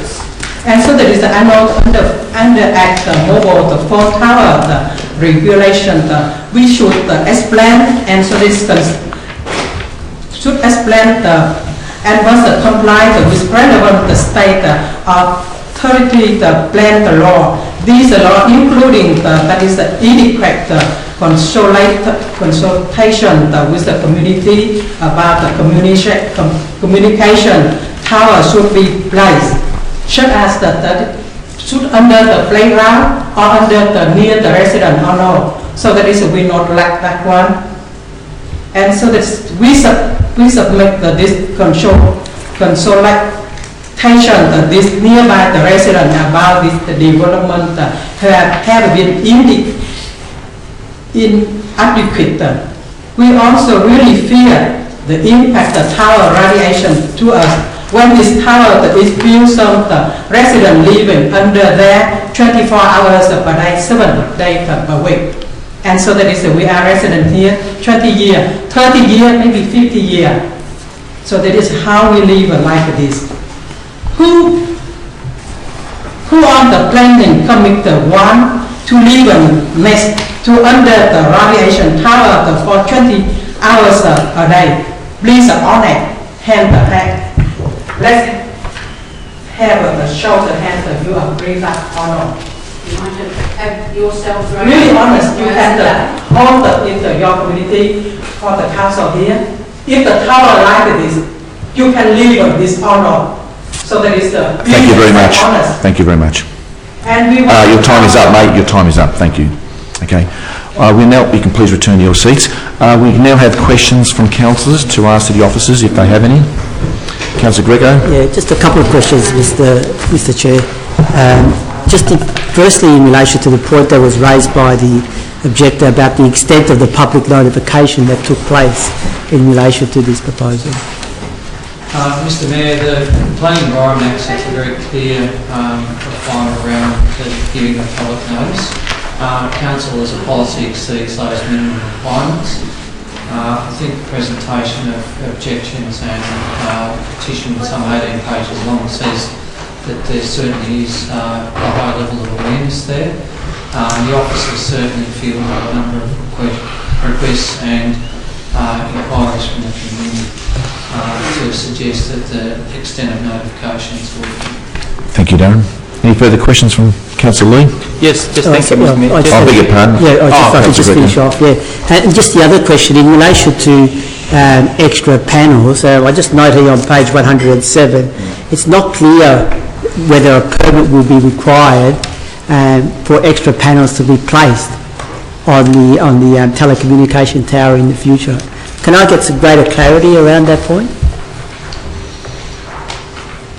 There would be, it depends really on the code of practice, and there certainly is a bit more scope for some co-location to occur without approval. But I think given these installations, there could be, well, I'm fairly certain there'd be a planning application required if there's additional locations. And you heard the experts sort of indicate the extent to which and the number that will be required for hazard to be in the realm of the health issue warning. Yeah. Just a final question, if I can. Just in relation to the visual impact of the telecommunication tower, given that it's going to be 30 metres, were other design options considered in relation to the telecommunication station? And just if I could preface that question by that I understand in other suburbs there are different designs that are considered in order to better blend into the environment in which they are placed. Mr Mayor, this was a matter that was considered at the report in 14th of March 2014 and there was a request from the council to co-locate these installations with some lighting towers that were proposed for a sporting facility. So there was certainly a lead taken from that. Is it unprecedented? No. And there's quite a deal of attention in the report, certainly in trying to address the objectives' concerns on pages 106 and 107. There's quite a bit of commentary about the appropriateness of the location. There certainly were questions about its location in Woodley Park, and the assessment is that it's highly appropriate and it's not unprecedented in terms of similar installations elsewhere throughout the metropolitan area. Thank you, Darren. Councillor Lee, you had a question? Just following up about the additional panels. So just following from that then to our officers, would it be plausible to insert an additional clause, probably 1F, that requires any further panels to be brought before the planning committee for further consideration? Would that be a reasonable amendment to the condition? Look, the council has, through the planning committee and the planning committee chair, have got the ability to call up any planning application that any councillor sees fit in consultation with the chair of this committee. And what we do is every application that public notice is given for is provided to each of the ward councillors for that specific opportunity. It's something if it happens, we'll certainly endeavour to keep an eye out for. So that's the most appropriate course of action you're suggesting? Yeah, but it's likely to come to the full council first, again for full consent as the public land manager. So council will certainly get advance warning because no planning application can be lodged for a telecommunications facility without the consent of the relevant land manager. So getting back to the question that Councillor Lee asked, is an opportunity to impose an additional condition in the recommendation or not? Yes or no? No, it's not appropriate. Okay, that's all I need to hear. That's fine. Any further questions? Councillor McCarthy. It's more of a procedural question. Just given that council is the land manager in this instance, we're also acting as the responsible authority in considering planning permit approval. I'm just wanting to understand how that, what I consider could be a potential conflict, is understood in the... We've done these before, Councillor McCarthy. Oh, look, I'm just trying to recall a time when we have, that's all. So if I can just get an explanation as to that. Okay, council's got responsibilities. We own or manage land. In this case, it's reserved land vested in council. The planning scheme is fairly simple for land which is in a public zone or public park or recreation zone or public use zone. But the consent of the land manager is required for a planning application to be lodged. If that's not the case, that's different from any other planning application where you simply have to acknowledge that the owner is aware. So that's where this is different. So it's council making a decision as a landowner, which is separate to as a responsible planning authority. The decision before the planning committee tonight is on planning merits, which doesn't include, as I said, an introduction issues such as co-location or whether there's to be community benefit for sporting facilities or not. Okay. Thank you. Mr. Sir, you want to add something? Yeah, that's correct. Councillor McCarthy, Mr. Mayor, the additional protection is planning. In any case, both of them can independently they can appeal at VCAT based on the guidelines. Even though 3 other landowners, you can go to the VCAT, but by requiring a planning permit is an additional protection. That can also independently go. So there's no conflict. We do that, but there is a double protection. Councillor Williams, do you have a question? I'm trying to get my head around it because this is actually my first Question. time. I gather this is a pole and then there's panels on top. Is there any fencing? I didn't see there was any fencing, and why not? And these installations, Mr Mayor, are sitting on top of a lighting tower. There is a base station which provides a power supply to the facilities, and that's detailed and described in the report. It's a fairly discreet facility. It measures approximately 1.5 metres by a metre wide and 1.3 metres long. There's no reason for the fencing, and it's one of the reasons that the EFD testing was requested by council during its consent as land manager's practice, just to provide some further reassurance to the community about the health and safety perceptions around these facilities.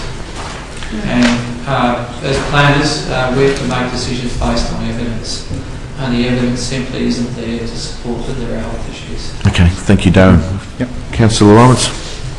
Yes, Mr Mayor, through you to the officers, I'll just go to page 105, and there's some details there in relation to a previous council motion, and I appreciate the two hats council may wear, but has this come back to council to consider A, B, C and D? And the reason I ask that is that in particular condition C from a previous motion talks about the location in relation to any lighting that was provided, and we do have an application that talks about a location. So where's the report that actually says the consultation with community groups has occurred? Mr Mayor, I'm only aware of the report from the 14th of March 2014, and I'm aware there's been certainly some interaction between the telecommunication provider and relevant officers, but I'm not familiar with those additional matters. Only part of it that has been submitted with the planning. So, supplementary question, Mr Mayor, through you, just a planning question now. So, if this location is approved via this planning permit, and then this consultation occurs and says, oh no, we actually need lights for a netball half court or whatever, where are we in relation to the planning permit? Mr Mayor, they're separate decisions. The council's yet to provide the formal consent for this to occur. Council has only consented to the lodgement of the planning application. Yep. No more. Yep. There's a big difference there. Councillor Lee. Yes, thank you, Mr Mayor. Just given the fact that the electromagnetic readings are the sort of the main point of contention between the applicant and the objectors, and we hear that, would it be reasonable to impose an additional condition for pre and post installation EME readings and have that mailed out to all objectors? Just want to see the reasonableness of that condition. Can we add that in? Mr Mayor, I'm happy to make the information disclosed and available. Yeah. I'm not sure how bulky or how that report would be made available, but we'd be happy to make it available to council officers or email. Sure. So that's a reasonable condition? Can we actually include it as a condition that the information be available, accessible to community members? I've just made it clear, Mr Mayor, it's already a condition. Okay, right. So it's a matter of making that available to objectors. Now that can be a further resolution that sits outside the planning permit as a direction on staff. the officers. We've had 10 questions today. Yeah, guys. I've We've got got to clear a lot of this up during the day, as we probably should have. Councillor Williams?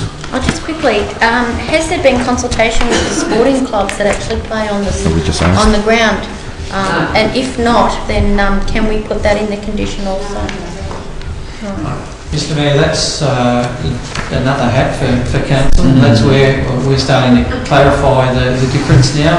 That's a landowner's decision, and it's been well and truly forecast, because bearing in mind council is yet to make a decision on formally allowing this to occur as its land manager, and that's already been forecast to the telecommunication provider as an expectation to be met. Okay. I'll take one last question. No question, I've got an alternative motion. If there are no further questions, Councillor Greco? Okay, I'll read out the alternative motion. Essentially that the council reject the application, permit number D/44/2015. And the grounds for the rejection is that the proposed telecommunication facility will create an unacceptable visual impact to the Darebin Creek environment and adjacent parkland. Can we hear that again? Councillor Greco, can we hear that again, please? Yeah, essentially that the council rejects the application, and the grounds for the rejection are that the proposed telecommunication facility will create an unacceptable visual impact to the Darebin Creek environment and adjacent parkland. Do we have a seconder? I'm happy to second it. Okay, Councillor Greco, you have the floor. Yeah, thank you, Mr Chair. Look, I think the main concern from my perspective, and that's why the particular wording of the motion, I think it's the visual impact that this telecommunication tower will create. I don't think it is appropriate for where it's been located. I think more work should have been done in terms of finding an alternative location, and there's a lot of parkland and open space available in that pocket of reservoir, and I think that the site that has been created, the site that has been selected, actually compromises the Darebin Creek area and the parkland around that, and also it creates an adverse visual impact for the residents.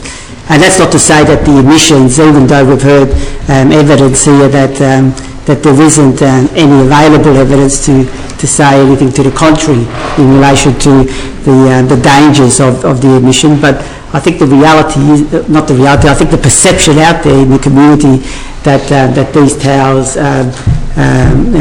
do emit and that could have some consequence.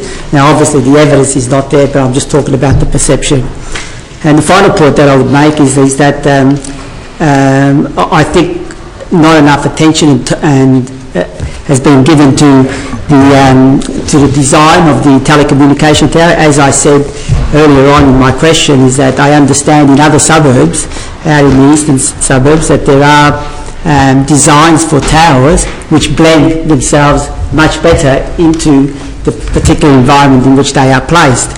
I haven't seen examples of that here in Darebin. I think we should start to entertain those type of examples. If from an emissions perspective the tower is okay, then I think we should be looking at it from a design perspective in order to make it visually acceptable to where it's located, and particularly to the neighbourhood in which it is placed. Thank you, Councillor Greco. Councillor Williams? Look, this is more than, it's not your normal development. It's not bricks and mortar. It actually holds something greater than we all sort of know about. I feel that there's been, personally, a lack of communication with sporting clubs and locals, which has created the uneasiness within the community, and that is the reason why I'm rejecting it. Thank you, Councillor Williams. Councillor Lee? Look, I'll actually speak against the alternate proposal. The fact is we were briefed on this several months ago. All of us in the room, Telstra people did come. I think there's no point in telling things otherwise. We know that's the chosen site. we have been given the readings of the electromagnetic radiations. So I understand residents' concerns. I fully appreciate that. No one wants to live next to a phone tower, but the fact is phone towers are all around us. There are phone towers just down the junction, there are phone towers around NMRT site on St George's Road, they're everywhere. So they did, Telstra to their credit, did come to us with a proposal. We were at the briefing, there were no questions asked, and to have this rejection, this latent piece, shows bad lack of faith on our part in the process. So for that, I'll speak against the alternate proposal. Thank you, Councillor Lee. Okay, Councillor Lawrence. For or against? For against the amendment, the alternative motion. Yes, just through you, Mr. Mayor. There are obviously a number of issues here in terms of community benefit that also need to be addressed elsewhere. But the main issue that's been raised by Councillor Greco for the grounds for refusal has been visual impact on amenity. So I can't support a straight refusal on those grounds, because we could actually condition this permit in terms of some of the treatments that we've seen in Greensborough, Eltham, Nillumbik. There is a cluster of trees, and there are other treatments that people do in those settings. So I could support that kind of amendment to it, but I think given that there is alternative constructions of towers to blend in with trees and settings, outright rejection is not warranted on that ground. Thank you, Councillor Lawrence. If there's no further comment, I'll put that to a vote. All those in favour of the alternative recommendation, show your hands, please. Those against? That motion is lost. Can we have an alternative recommendation? Councillor Lee, you move what's listed in the recommendation on page 102. Secondly, Councillor Walsh. I'll put that straight to a vote. Can I move amendment? What's it? Can we hear it, Councillor Lawrence? Basically, I'm just looking where it would go. Have you got it ready? No. 1F might be the location. I just want to word it without having to form a deferral, but basically a 1F, that an alternative design be developed to blend in with the treescape in the Darebin Creek environs. There's not any trees there. Is the mover happy with it? If practicable. I'm sorry, I don't believe there's too many trees in the area. That's what you're... We can follow that up in another form. Happy to give a natural history lecture on the Darebin Creek lands, and it is... The mover hasn't accepted it, Councillor Lawrence, so okay. I'll put that to a vote now. All those in favour of the recommendation as published? Those against? That's carried. Ladies and gentlemen, Council has granted a permit in relation to that matter. Objectors will be notified for their appeal rights. You'll receive 28 days from notification from Council to appeal that decision. Mr. Chair, in relation to the proposed... excuse me. Yep. Should wait for the gallery to clear there, a bit noisy. Councillor McCarthy?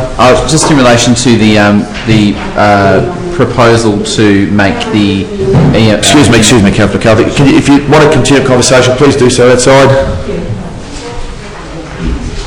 Sorry, Councillor McCarthy. I was just in relation to the proposal to make the EME readings pre and post available. Can that be heard at this planning committee meeting, or does that need to be heard at a council meeting proper? Mr. Deb? Given it was raised. Yeah, I think, sort of still the condition is there that you want to consider the kind of readings at all. It will come to a council meeting. As a landowner to release it back. Landowner to make a briefing. That's fine. It's not appropriate for now. Not never. So we'll follow it up. Thank you, councillors. Next item of consideration is 5.7, development plan for 200 Beavers Road, Northcote. Can we hear from the officers, please? Mr. Mayor, I'm sorry, I overlooked this before, but I have overlooked this previously, but I don't have a conflict of interest. I do have an interest as one of the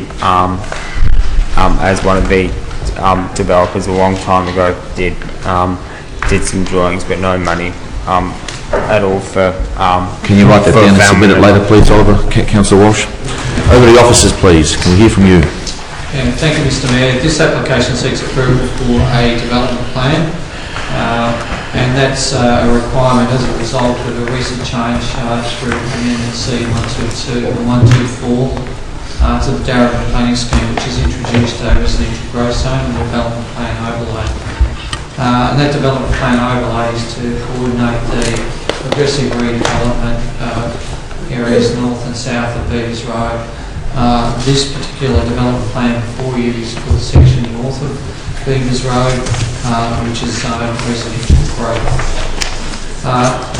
The proposal is outlined in detail on page 109 and includes a 19 three-storey townhouse lots and a site for a 4-storey townhouse or apartment-style development. The site context, it's important to highlight it's located near Mary Creek and the North Coast, and those considerations are paramount throughout the officer's report. As explained in the introduction, the development plan process is a preliminary process. It provides a broad context that sets some design parameters and principles for the development to comply with when lodged in the form of the planning application, and helps guide proposals as they progress toward the planning permit application stage. The application has been advertised. There is an objection that has been received. This is detailed on page 19 and 20 and largely centres on traffic issues and proposed density of development. In terms of density and proposed outcomes for the site, this accords with the housing strategy and accords with the recently approved Amendment C138 in terms of its strategic directions for this site. The forms of 4 stories or less are considered appropriate, Mr. Mayor, for this site. Thank you, Darren. We do have the applicants representing here. If they would like to come forward, David Barnes, and please take the chair and let's hear what you have to say. You've got 5 minutes. Thank you. Could I just circulate a hand up, please? Yes, you may. Mr. Mayor and councillors, sitting in the gallery tonight, I noticed that there have been a number of applications for medium density housing refused.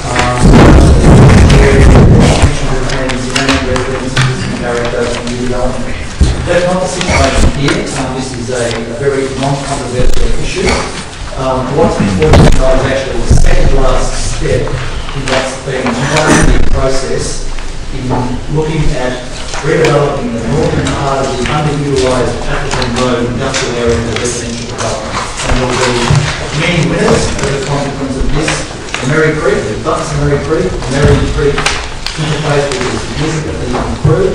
It butts the golf course, which will be significantly improved, and it will take potential industrial traffic out of residential areas.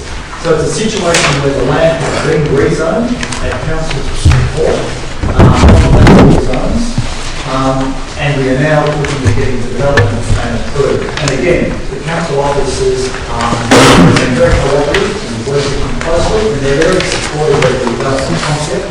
We've just got a couple of issues with regards to the detailed wording of some of the conditions that are proposed to be included in the report for the development plan. There's a total of 21 conditions that the council officers have put forward, and there are 5 of them that we would like to raise with you tonight. I'll just very quickly explain a couple of things. This first diagram is an aerial photograph. And it's really showing that this site has no residential buffers. So this isn't a site that has potential impact on residential neighbours. These issues have largely got to do with internal design matters and a little bit to do with interface with Beavers Road. What we're actually asking the council to do tonight is to look at this page. This page in the left-hand column identifies conditions that have been suggested in the council officer's report. And in the right-hand column, it suggests either the modification, and there will be minor modifications that might fundamentally change the development. But these are the suggestions that we are putting forward that we would submit if council can support the modification to the recommendation made by the officers to pick up the changes to these conditions. If I just take you through them very quickly, condition 3 relates to internal surveillance of the proposed development. And I might just point out on the next diagram what this development is proposing. And it is essentially proposing, you've got Beavers Road, not to the top of the page, Murray Creek to the left-hand side of the page, 2 rows of 3-storey townhouses along the 2 profiles to the golf course and to the creek. We could be going for 4-storey apartments, but we are not. It's quite a modest development. It's not an overdevelopment at all. So 2 3-storey townhouses is a 4-storey apartment building more in the centre of the site adjacent to existing industrial uses. The first condition is talking about the level of surveillance in these internal streets. And it doesn't clarify whether that is windows overlooking the streets from ground level or upper level. These apartments can only be built with garages at the ground level and 2 levels of living above. So they don't have windows at ground level, and we're just seeking clarification in that condition that the surveillance of this area can be from windows and upper levels as well, which we will achieve. Condition 5, we're suggesting it should be deleted. Condition 5 requires a 2-metre setback in relation to this unit on the northern side of Beavers Road. The reason for it is to open up the view of the Murray Creek corridor. It's a gateway leading along Beavers Road. Beavers Road is very wide in this area. It's got a quarter mile. There are uninterrupted views to the creek corridor, and a 2-metre setback in our view will make no difference at all to the gateway, but will prejudice the townhouse style of the development. The next condition, 7F, has to do with a Section 173 agreement, and we're just saying the wording should be if this occurs rather than that it must occur. A very important one is the next condition, which is to do with double garages. And we've got stackers here, which work, but we need to have double width garages in this northern row, and that's absolutely critical to get a feasible development. So that is very important. And finally, the last condition is about the fence. No fence to be provided. We suggest we need a 1.2 metre fence. Thank you very much for that. You can please resume your seats in the gallery. Can we have questions from councillors to officers now? Councillor McCarthy. Look, I'm just wanting to understand procedurally how we might be able to deal with this in the best way possible. There seems to be some merit in some of the proposals, but I would appreciate officers' view. I do note there's been emails circulating. We haven't had a chance to digest this, so I don't want to discard the proposed amendments from the applicant, but I also don't want to just say yes without understanding what they mean in the context of the preferred outcome that we're after here. And we're not at a planning permit stage, we're at a development plan stage, so we need to get this stage right before we go down the permit process. So I'm just eager for some officer advice about our options, how we might deal with this procedurally, given what we've just heard. Mr. Rudd. Yeah, Mr. Mayor, it's fairly clear that the applicant's after certainty, and one of the challenges with the development plan stage is a conceptual stage. So what's before you in the way of conditions is largely conceptual principles. There's certainly, I could, in a brief answer, the email circulated today about the officer's view on the 5 conditions. And they went along the lines of the fence on Beavers Road at 1.2 metres is entirely reasonable, and that was reflected in the discussion we had at pre-application. So more than comfortable with that change. I think we're in at an officer level agreement, but bear in mind the current developer could sell the property. It's free to sell it. The conditions before you really reflect what could be a transferable arrangement if that occurred.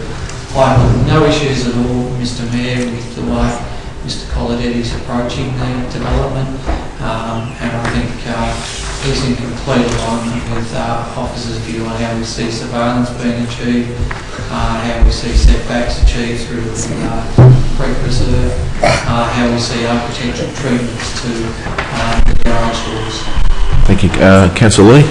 Yes, thank you, Mr Mayor. Just get an officer opinion on, I suppose, how reasonable some of those amended conditions are, whether the officers still need to actually, I guess, progress through some of those negotiations. I guess I'm flagging a deferral if appropriate for some of this to occur. Yeah, Mr Mayor, there's one option. The Section 173 agreement is a given, that is, it's only if, and what I've tried to do in the email is to put something in writing that gives the applicant some level of confidence and comfort about how officers might assess the planning permit application under delegation. Bearing in mind the development plan process before you is the time this committee needs to see the application to set those broad parameters. The decision is then made under delegation without advertising, which is how the development plan process is set up, with that community engagement process front-ended with the rezoning process. Any further questions? I'm in your hands, councillors. Councillor Lawrence. Yes, just in relation to the alternative amendment for item 3, which relates to passive surveillance Western Road, if we get any officer advice on the alternative wording? It could be with the addition of 3 windows that overlook the shared or communal space, meaning the roadway. So just a supplementary question, so the words "such surveillance is not limited to ground floor" being added, is that, can I get some advice on that additional wording? Mr. Rudd? Yes, Mr Mayor, that's acceptable. The main intention of some of those further conditions is the way it's configured at the moment, the layout, and the intention is that development without those sort of conditions could be developed with just plain roll of words all around, and that's all you would see. And the discussions that we've been having with the proponent is certainly not their intention. Their intention is to provide something of architectural quality that does achieve surveillance. We're saying to the commission that's fine, that's a full principle in the development plan you need to achieve. Councillor Greco. Yeah, I just, Mr Chair, just wanted to know that if this was to be deferred, when could it come back to the planning committee at the earliest stage? Look, I recognise it's been 5 years in the making. 5 years, so, yes. You know, we don't want to unnecessarily hold it up, but in terms of getting some considered opinion, well, I think everyone's pretty close. Everyone's very close. There's just 1 or 2 little items that need tidying up. So how quickly can we get this back to a planning committee? Next planning committee meeting? Mr Mayor, the agenda for the 14th of December is finalised. There's already 14 items on that agenda. So it would be February next year. Councillor McCarthy. Say, Mr Mayor, throughout the... That's all I needed to hear, Mr. Rudd. No, it won't come to the next one, it'll come in February. I heard that very clear. Councillor McCarthy. I was just going to supplement procedurally, which is where I was going before. If I note Mr Rudd said that he was comfortable with Mr Coladetti's thinking, but procedurally I would just like to go through the proposed alternative conditions one by one and get officers, are they comfortable with those? Because if they're not, then we've got a different issue. Just a point of order through you, Mr Chair. I've been marking the conversation, and 1, 2, 3, 4 have already been mentioned. There's a couple where there seems to be a difference. So we could focus on what hasn't been mentioned already. That's probably the most appropriate way of doing it. Which item, which one's that, Councillor Lawrence? I think 5 hasn't been dealt with, and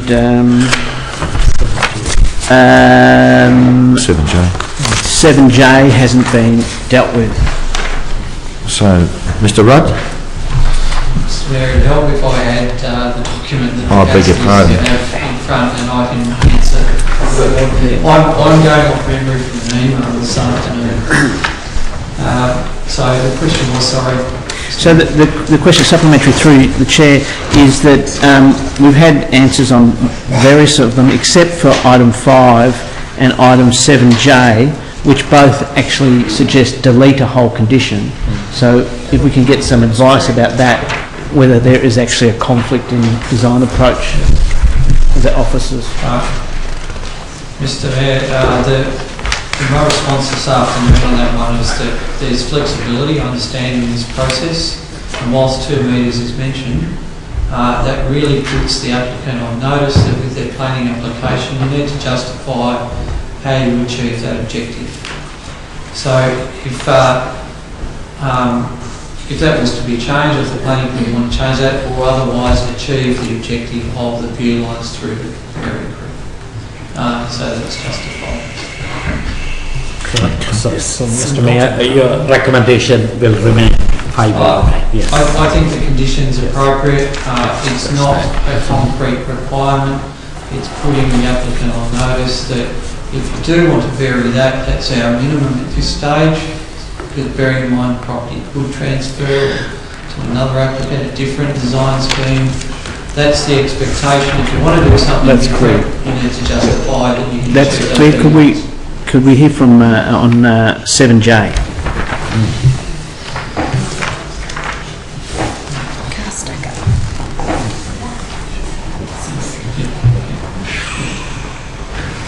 So the additions there would be or justified to achieve view lines through to the Mary Creek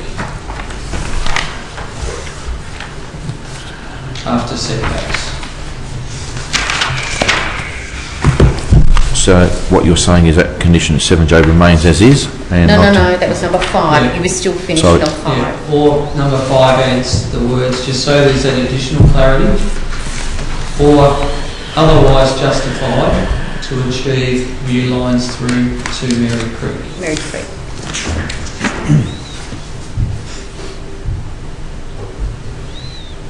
Yep. And you might repeat what you said, Tim. Yep, that's fine. So 7J, it was the other one we didn't have an idea of officer response on the proposal to delete 7J. Yeah, that's okay to delete. Because that's achieved elsewhere.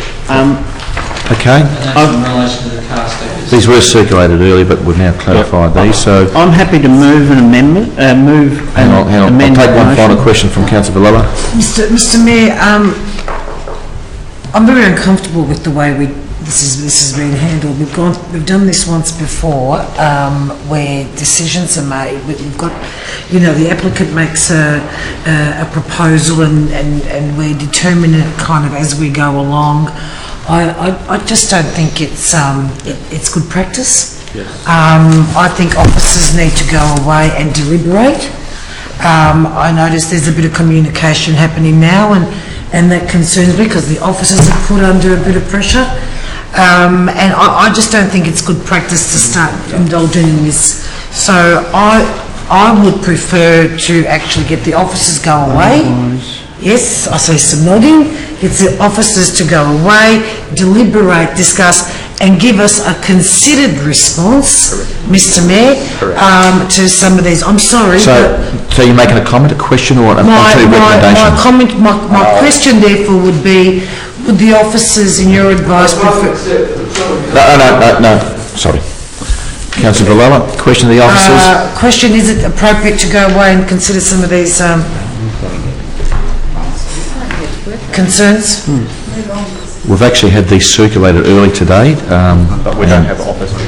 And comments from... we don't have officers' response. We can't do this, Hang on, Councillor Villela. We've actually had responses from officers in relation to some of these items. Mr Mayor, if it assists, I'm happy to move a motion of deferral pending written officer response to the proposed amended condition. What about Mr Mayor, flag moving an amended motion already? Councillor Lawrence initially flagged an amended motion, so I'd like to hear that before we proceed. If it takes all night, it takes all night, guys. Can we hear your amended motion, Councillor Lawrence?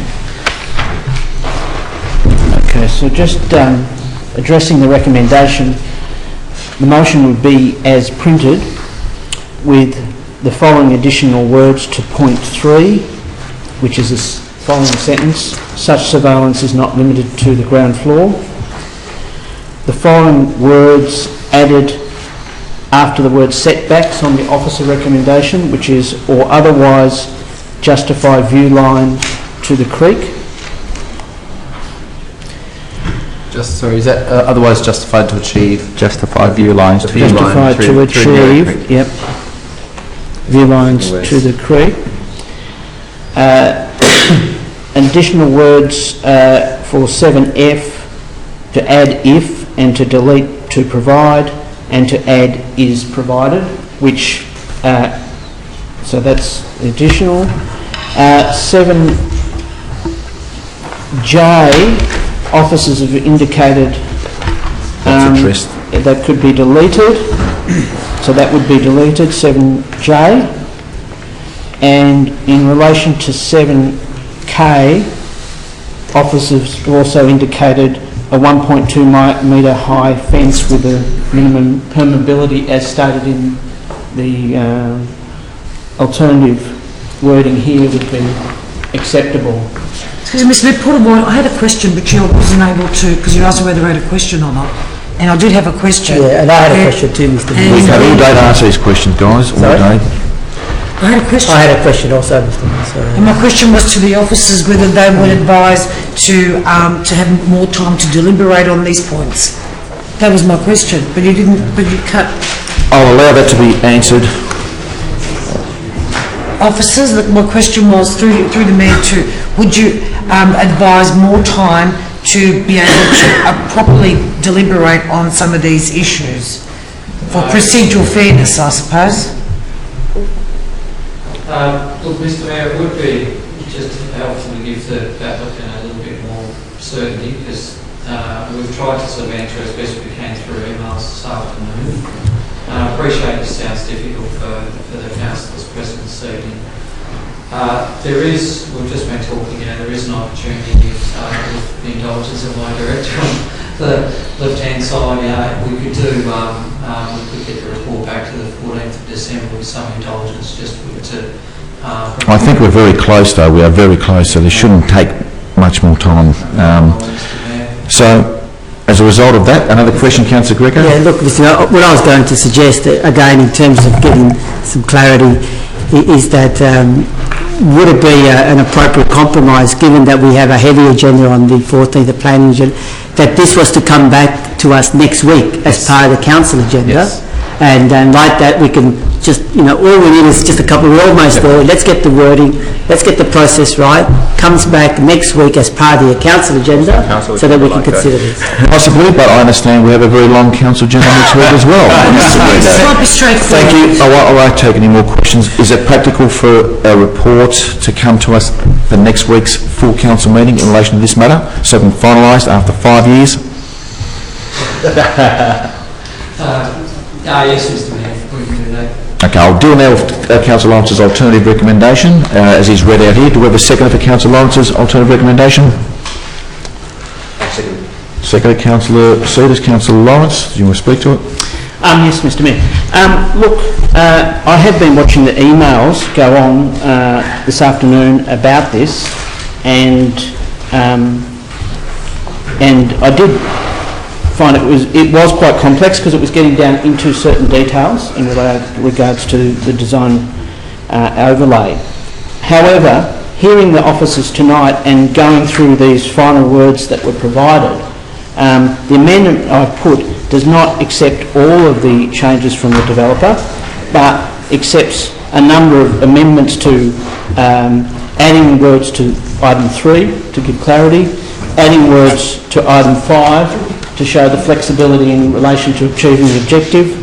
It also made an important change to 7F, as a councillor has been around here for a while, and the ins and outs of a 173 agreement should not be written as concrete, because there's a lot of steps in that process itself. So that did need to have a change to it to actually acknowledge the probability issues that come with 173 agreements.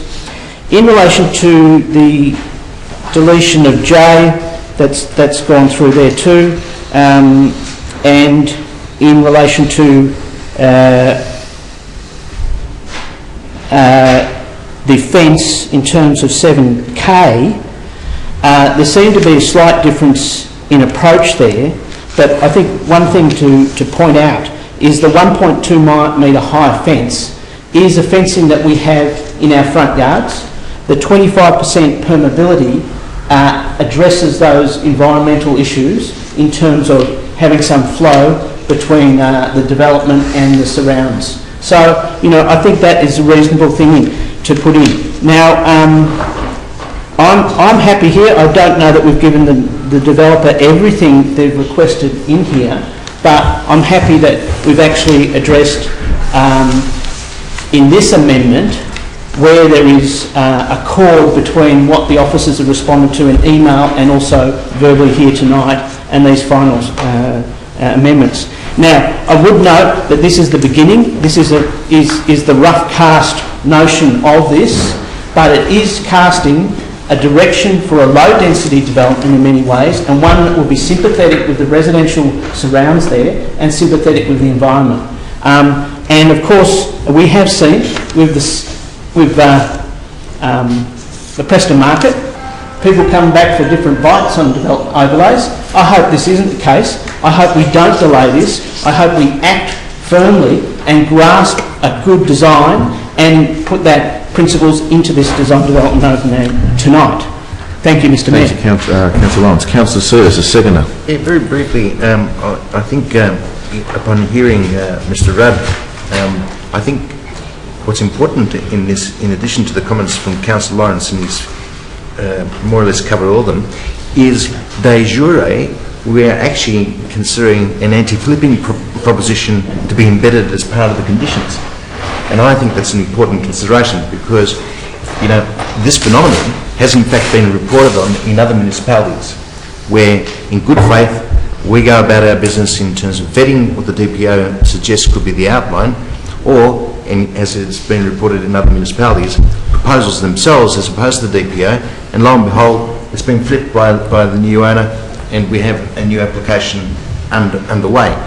And I get the sense in terms of some of the modifications that have been presented here, and I'm not making any imputation, but I think as a safeguard for the council going forward, you know, all things being reasonable, council needs to be cognizant of the moving changes and the pressures that are put on owners in terms of what their priorities might be going forward. And I think Councillor Lawrence made the point. This is striking the first blow. It's not a definitive blow. They will come back, as I suppose will be the case with any proposal that seeks to address the DPO that we're considering here tonight.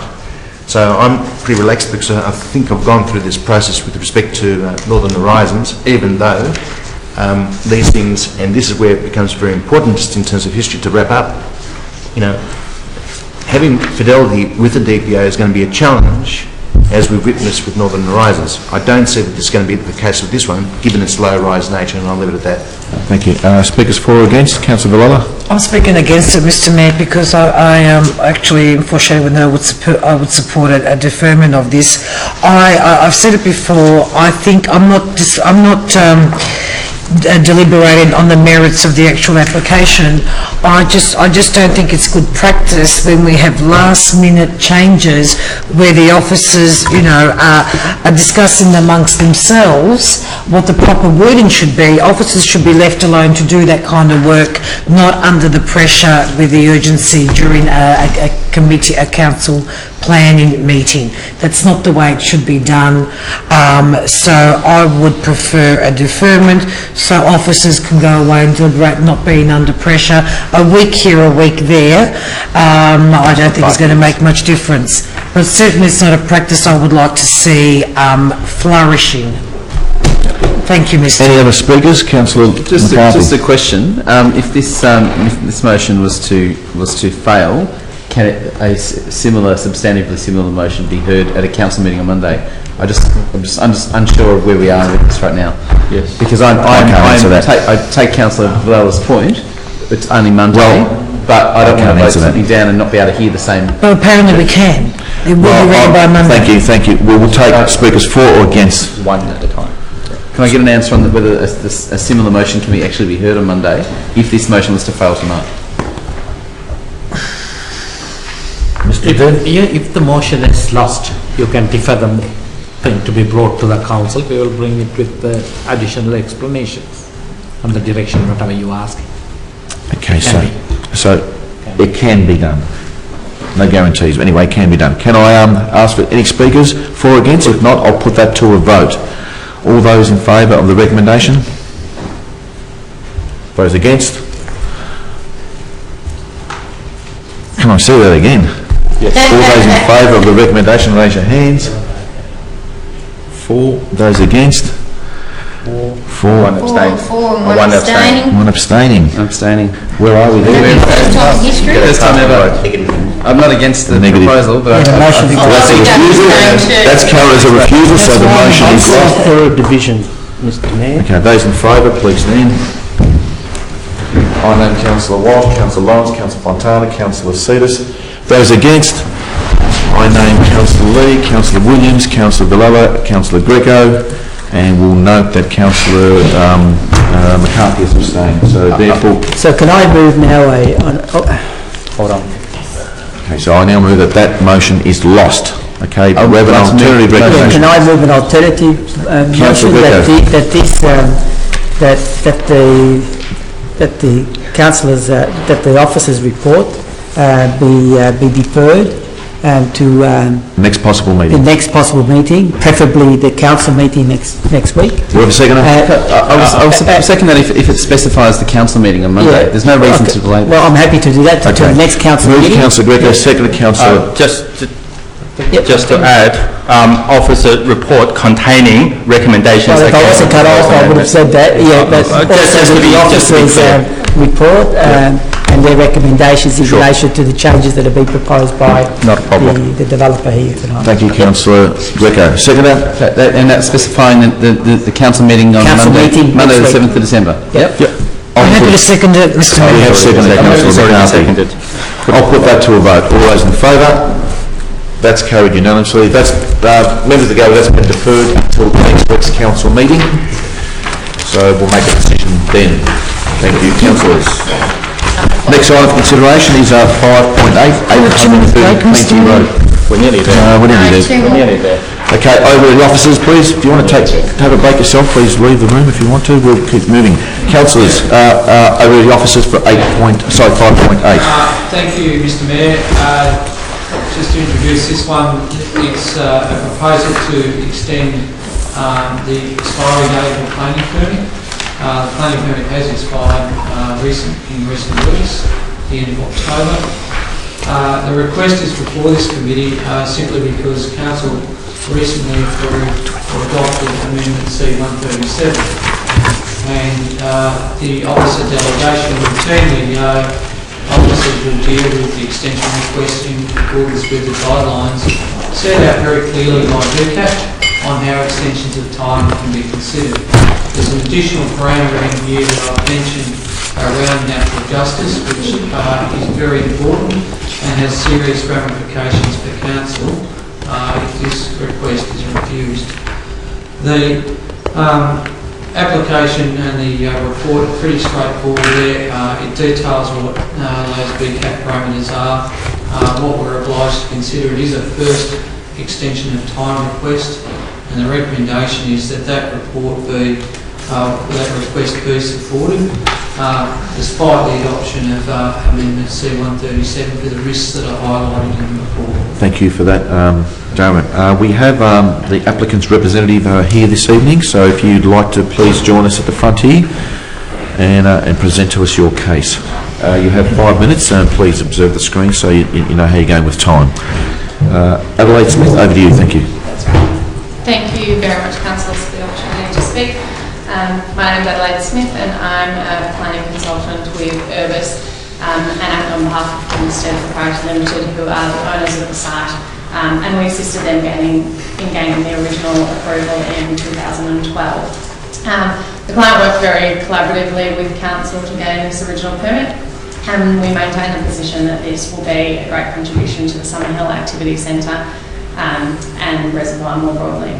We fully endorse council's recommendation to grant an extension of time to the permit for reasons that I will summarise below. We'd just like to clarify that the extension of time is requested to both the commencement and the completion date of the existing permit. I'm just not sure whether that was 100% clear in the report. We understand the trigger for this extension of time being heard at the council meeting is due to the adoption of the decision to reduce the proposed height control on 830 Plenty Road to a mandatory 10 stories from the originally recommended 12 within the Plenty Road UDA. The exhibited amendment C137 documentation and the recommendations of the independent panel. As a result, the approved scheme is not consistent with an adopted council document, albeit that this has not been gazetted into the planning scheme. We also understand that this was due to a 15% housing affordability component. In response to this, to the inclusion of housing affordability, we do note that the development offers a range of dwelling types and sizes and genuinely contributes to housing choice and diversity. Following the adoption of the recommendation at the council meeting on the 21st of September, my client's not been given the opportunity to make a public submission to the proposed reduction in height, a change that would have considerable impact on their site. To this we reinforce the planning department's comment that this would raise questions of natural justice and echo a number of points raised within the VCAT reference case, RF nominees versus Darebin City Council relating to the status of the amendment. In regard to the justification for the proposed extension, I won't detail our submission, however summarise a few key points. This is the first extension of time sought for the permit, which is not unreasonable for a site of 1.7 hectares and a permit of such significant project, which has a substantial number of pre-commencement items to be resolved. In 2014, a number of permit requirements were satisfied, including the endorsement of the architectural and landscape plans, waste management plan, ESD report and traffic report. In addition, the subdivision plan is currently well under assessment with council, which shows the developer is committed to acting on the permit and is not seeking to warehouse the permit. If the permit was applied for today, we consider a similar approval would be granted given there has been no significant change in policy that would discourage this. And we would say that there's further policy support provided given recent work in the Plenty Road corridor. It's considered that the relevant tests to assess a permit extension outlined within the Cantor versus Murrindindi Shire case are met, and there is no reason this extension should not be granted. Putting aside the proposed reduction in the height, which if gazetted would obviate the ability to apply for the current permit, the proposal remains consistent with the objectives of C137 and DDO 17, which is proposed. Specifically, the site is designated as a strategic development site. It sits on a major road corridor with public transport options. It's a high quality and well-resolved architectural response. The built form transitions in scale to the residential land to the south. It provides a mix in commercial tenancies and dwelling types, provides public communal space and logical connections through the site for pedestrians and cyclists, and it positions tall building form closer to Plenty Road. Our clients made considerable economic investments into the site through the application phase and now working towards commencement of works. The redevelopment of the site will significantly reactivate and improve the site and would be a key asset to the City of Darebin. For these reasons, we respectfully request Council endorse the Planning Officer's recommendation for the issue an extension of time to the permit. Thank you for that. Okay, thanks for that. You can return to your seat. Questions from the councillors? Any questions? Just the Councillor McCarthy. status of the affordable housing component then? Was it the status of the original condition about affordable housing, the provision that was included, which was 15%, does that then carry over? Through you, Mr Mayor, if we might get the officers from the officers. There was a previous application which said 60 NRAS units in one tower and 30 odd social housing in another, but that was a previous application. Yeah, not the current one. That's not relevant. No, not this one. I have a question to the officers in relation to the granting of an extension. If we were to refuse it and it went to VCAT, could we have costs awarded against us? Oh, that's not so much my concern, Mr Mayor. It's action that can be brought against council with the Supreme Court. Okay. That's the jurisdiction for natural justice, not VCAT. All right, thanks for that. Any more questions? If not, there's a recommendation. Councillor I just want to understand that. I just want to understand whether the council has the legal right to actually refuse this application. I just want to understand the implications of the natural justice issue. Mr Mayor, this has been tested on several occasions, and as we've only proceeded what there's a whole narrative around natural justice.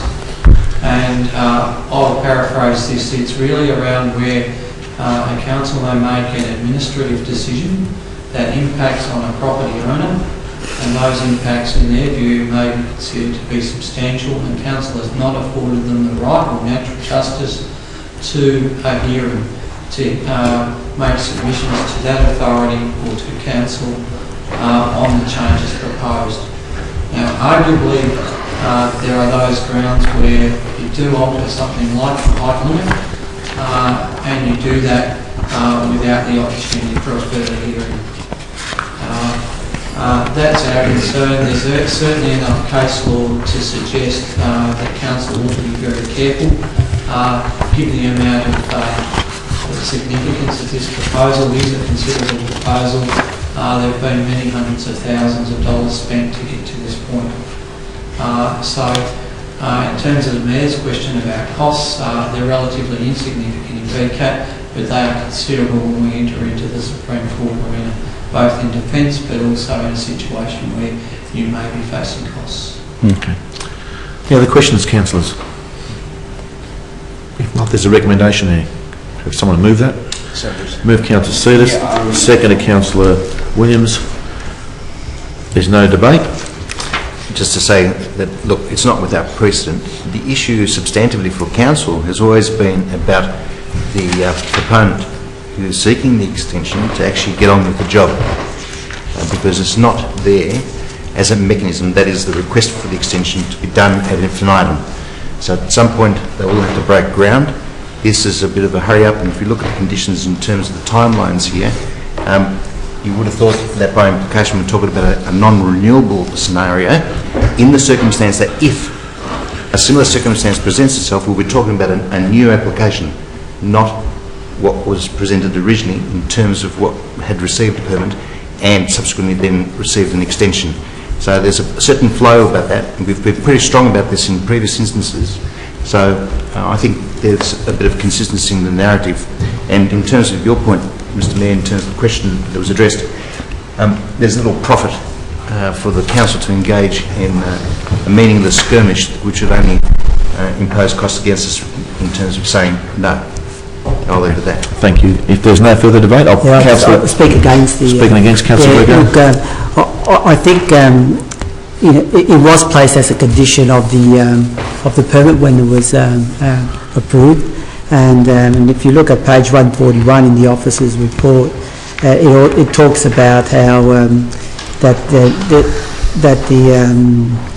at the time that it was originally approved, there was adequate time to commence the works, so there was nothing there that actually stopped the works from being started. And also in relation to economic burden, which I suppose is one of the key issues that we need to consider, there were no conditions placed on the permit that would have created any economic burden that is beyond what is normally expected when developing land. So on that basis, I think we really need to be exercise a bit of rigour. But we have those conditions. We place those conditions in our permits when we grant permits, and we expect that those conditions get respected. And it shouldn't be that at the drop of a hat, that we should easily consider extensions of time. I can understand if there were extenuating circumstances. If I can understand if we had placed other conditions in our permit, in the original permit that we had put, that would have created a loss of time. But those are not evident to me. Even in this, when I was reading the report, the report does not even provide any reasons why the applicant has actually asked for an extension of time. So in conclusion, I believe that we need to be a bit more rigorous in relation to when we set a time frame, that we expect that time frame should be respected.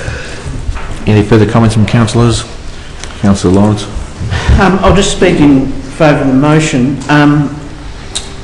There is a basic principle here that VCAT has made a decision here as a planning authority, and we aren't judging the merits of that application here tonight. And I should, I've got some very public positions on this site. I supported the previous application that gave us 60 affordable housing units and 30 social housing units, and I supported the height because of that proposal. This proposal I personally found too high still, which is why I amended C137 to look at 10 stories. I would caution councillors that many councillors here supported the 12 stories in the C137, which lends weight to the argument of the applicant that any delay on renewals, which happen as course on large developments, usually 2 years, could be an unfair detriment to them, because the C137 was touched on by this council in both 10-storey and 12-storey formats. So while I have my own views about where this site should be going, they have been expressed in the final version of C137, and I can't use this decision to prosecute them. Thank you, Councillor Lawrence. Councillor Walsh. Yeah, look, I will be very quick, but I'm going to speak as I shadowed earlier by wanting to move this straight away. I want to speak in favour of it because I think both the officers' report and in fact the applicant's presentation summed it up quite well, and so I didn't think we needed to go any further. But one thing I'll note is because Councillor Greco in speaking against this said there was no grounds for this, but I think what the officers have said is given that we've submitted C137 now, which does fundamentally alter this precinct, it is I think it is reasonable to give the applicants an extension of time. Thank you, Councillor Walsh. There's no further comments. I'll put that to a vote. All those in favour of the recommendation? Those against? That's carried. Can I call a division? All those in favour, please stand up. I name Councillor Lee, Councillor McCarthy, Councillor Williams, Councillor Sears, Councillor Fontana, Councillor Lawrence, Councillor Walsh and Councillor Valella. Those against? Councillor Greco.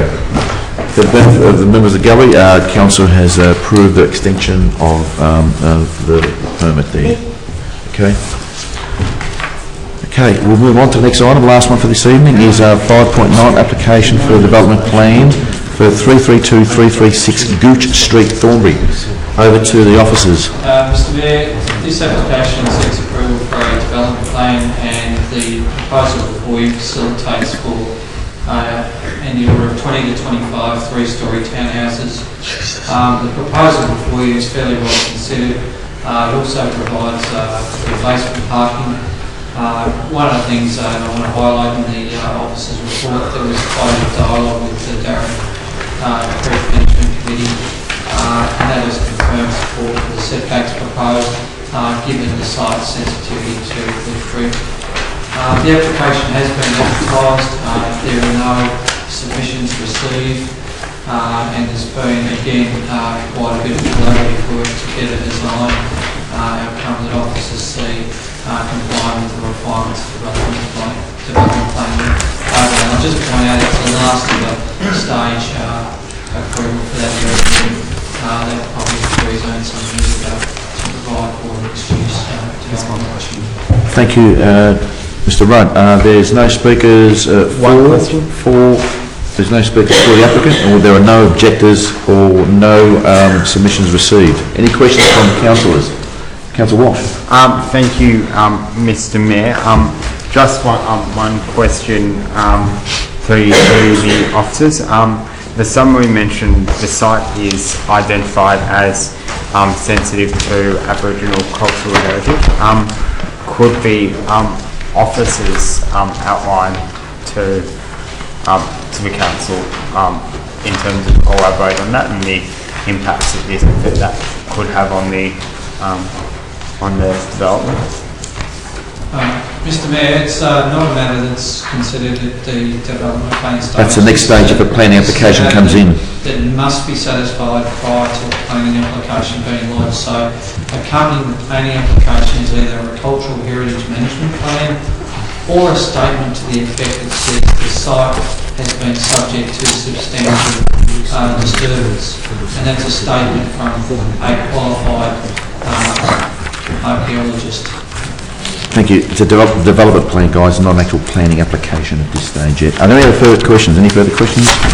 If not, If they're not, Mr Mayor, I move Councillor Seedis, do I have a second? Councillor Lawrence.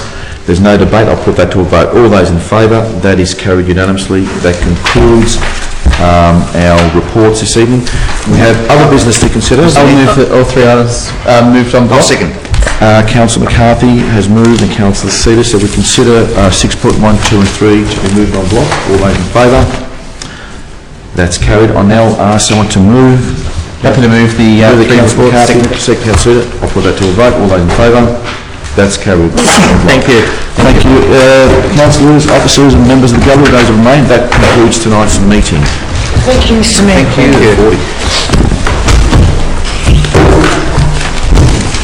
When you're ready. Is that? Yep.